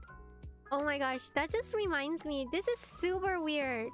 You guys can... I don't know. But recently somebody... And it wasn't out of malice or anything, but somebody asked me why I wear the clothes I wear. And then they were like, you know, like people think that if you wear what you wear, it's either one, you're declaring that you never want to get married. And I was like, what? What do you mean? And she was like, yeah, because if you wear this kind of dress, then people will think that you're just forever not want to get married or settle down and all that stuff. I was like, can we like backtrack a few steps? I feel like something jumped. Like you jumped so many steps all at once. I was like, what? It was such a strange conversation. It was an enlightening conversation, but it was a strange conversation. I was like, why? What? Because she says like wearing this kind of dress that you see right now, it means that it gives off the impression that you forever don't want to grow up. And she was like, you're a full-grown woman right now, but you're wearing this like frilly dress. And so like, people, are you trying to announce to the world that you never want to have a boyfriend and never want to get married and have kids? Like, are you throwing away your feminine, your female responsibilities to the world? I was like, I didn't even know it went that deep. Did it go that deep? She didn't mean anything by it. She was doing some research and she was like, this is just the common question that she also encounters, and she wants to know what my take is on it. I was like, that's such a weird question to ask in the very beginning. Like, before asking that question, that was already super weird because you're assigning intention to my clothes when... And the clothes that you're assigning attention to, you're assigning intention to my clothes is also based from a male perspective, which is super weird because I don't wake up in the morning and think, what will a guy think when I'm wearing my clothes? That's not the first thought that comes to my head. Honestly, I'm sorry, but I'm super selfish. I think about myself. Like when I wake up in the morning, I only think about me. So like, I'm not gonna wake up and live every single second thinking about a potential guy looking at my clothes and thinking if I'm attractive or not. That's just too tiring for me. I'm really sorry. If it sounds super selfish in a way, I mean, sure. I think about what I want to wear, and if I want to wear something, then I will wear it, but it's like, I'm not gonna... It also just like, who cares? I was like, it doesn't bother... It doesn't, like, yeah, and you know, eventually I want to have a family and all this stuff, but it's not like I want to settle down with somebody who doesn't like me wearing these clothes. Like, that's another thing. It's just like all the better to weed out potentials. So like, it's super strange to me to first like have an like a idea. It's just assigning intention to the clothing, but of course she makes also the great like point where it's like your clothes also say a statement about yourself. Yes, that I totally agree. Especially, it's super obvious when you're wearing a uniform. Especially if you're wearing a uniform, then you're telling the world that you're working. And you're working at a specific establishment, or you're doing a specific job. It's true, your clothes definitely expresses a statement. But to say I'm throwing all my responsibilities as a woman out the door is just the strangest thing I've ever heard. It's such a leap.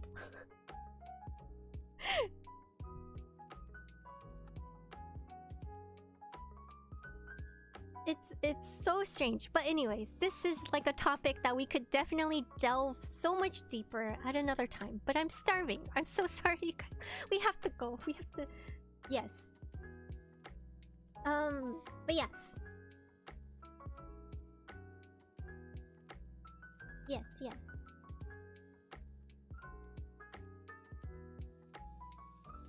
I mean, if you're wearing a uniform, you have to wear it because you're working. That's out of that's not a choice for a lot of people. So that's like I won't like. There's no reason to like fault people for wearing uniforms, but it definitely does say a statement. But like for things that have choice in, for example, your own clothes. And then assigning a meaning to it. It's just so strange. But yes, but anyways, that's neither here nor there. Okay. Does that mean you'll be eating more often now? True. I pretty much stop eating at noon because I always stream through noon.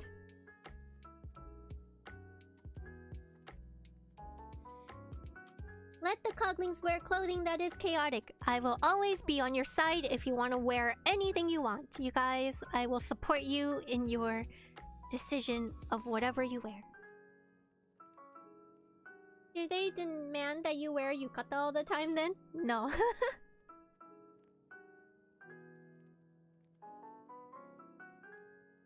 Yes, this clothing is actually very, very kind. The person who helped me design my clothes actually drew it without me prompting, because they knew that I loved these clothes, so they drew it for me as a surprise and as like a welcome to AKA sort of thing. So obviously when I was able to change my clothes, it was a no-brainer.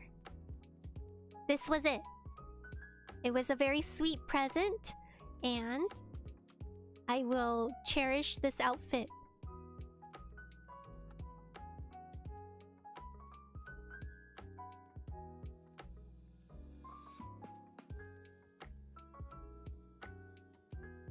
Reminds me of your atelier game fashion. Yeah. This is what I normally wear.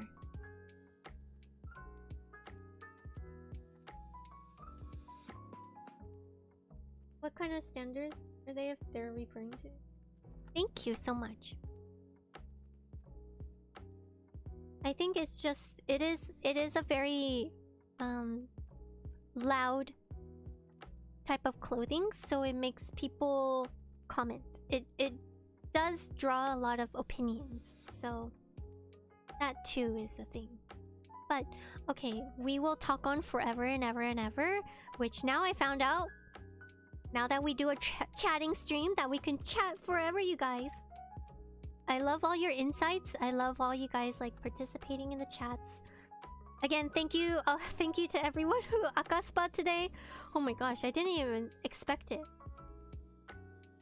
And then I'm actually so surprised that I'm looking at the concurrent viewers. Like, you can always see the concurrent viewers, and I'm so surprised today that we were able to keep concurrent viewers for so long. I didn't know. I thought like I would have to always have a game or something on, or else nobody will stay and watch.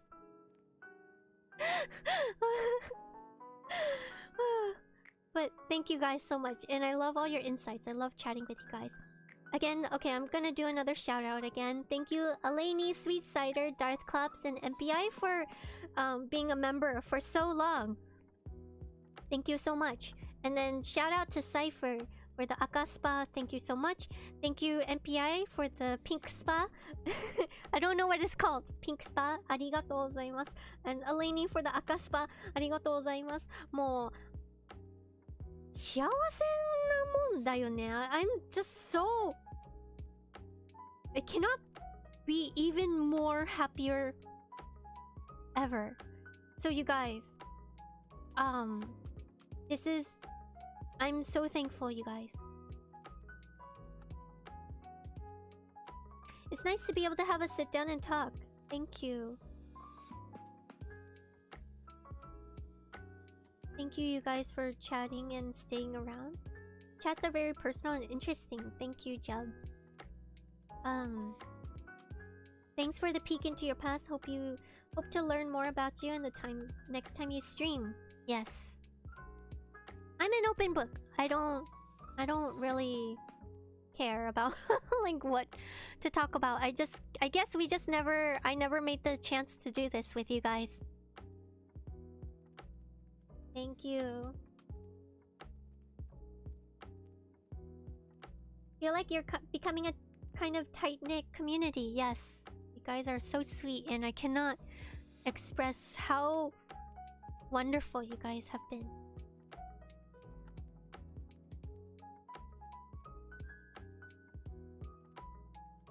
Did you really think we come to just watch you play a game? We are all here to spend time with you. You know, I learned that. I learned that very much. Thank you so much. But yes, I always thought I had to have a game on because I don't know. There's a part of me where I don't think I'm that interesting, honestly. So I'm glad you guys enjoyed the time we spent together. I enjoy spending time with you guys. MPI, thank you for all the moments up until now. We're happy that the things are going well for you, and we'll gladly wait until you're ready to return. Thank you so much. Thank you, Esteroon. Oh, hato hato. No expiration date. Thank you so much. Arigato, Eleni. Hato. I don't know, you guys can't see me making hearts, but I'm making hearts. We're here for you. The games are just a bonus. Oh my gosh. Thank you. You guys are too sweet. Thank you, Alexander, for all the hearts. Heart, heart, heart. Thank you. Alright, you guys. Have a good night. Hope you guys sleep well. You can't have talked to Satoshi and say you're not interesting. I just am able to... I've had lots of fun, exciting experiences that I'm just super grateful to have.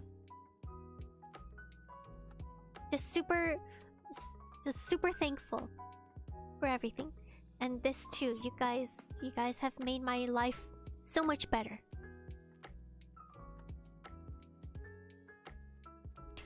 So thank you so much. I will see you guys next week, you guys. It's not a goodbye. Next week I'll see you guys for the collab stream with IUU on Tuesday night, JST, 8 PM JST.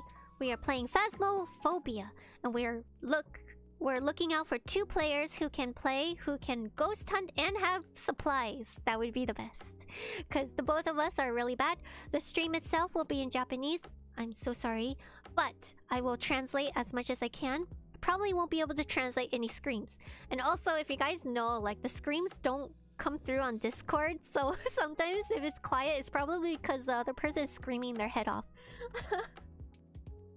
So, you guys, we are on the lookout for 2 spots to fill at 8 PM JST. That will be same day, Tuesday. 4 AM?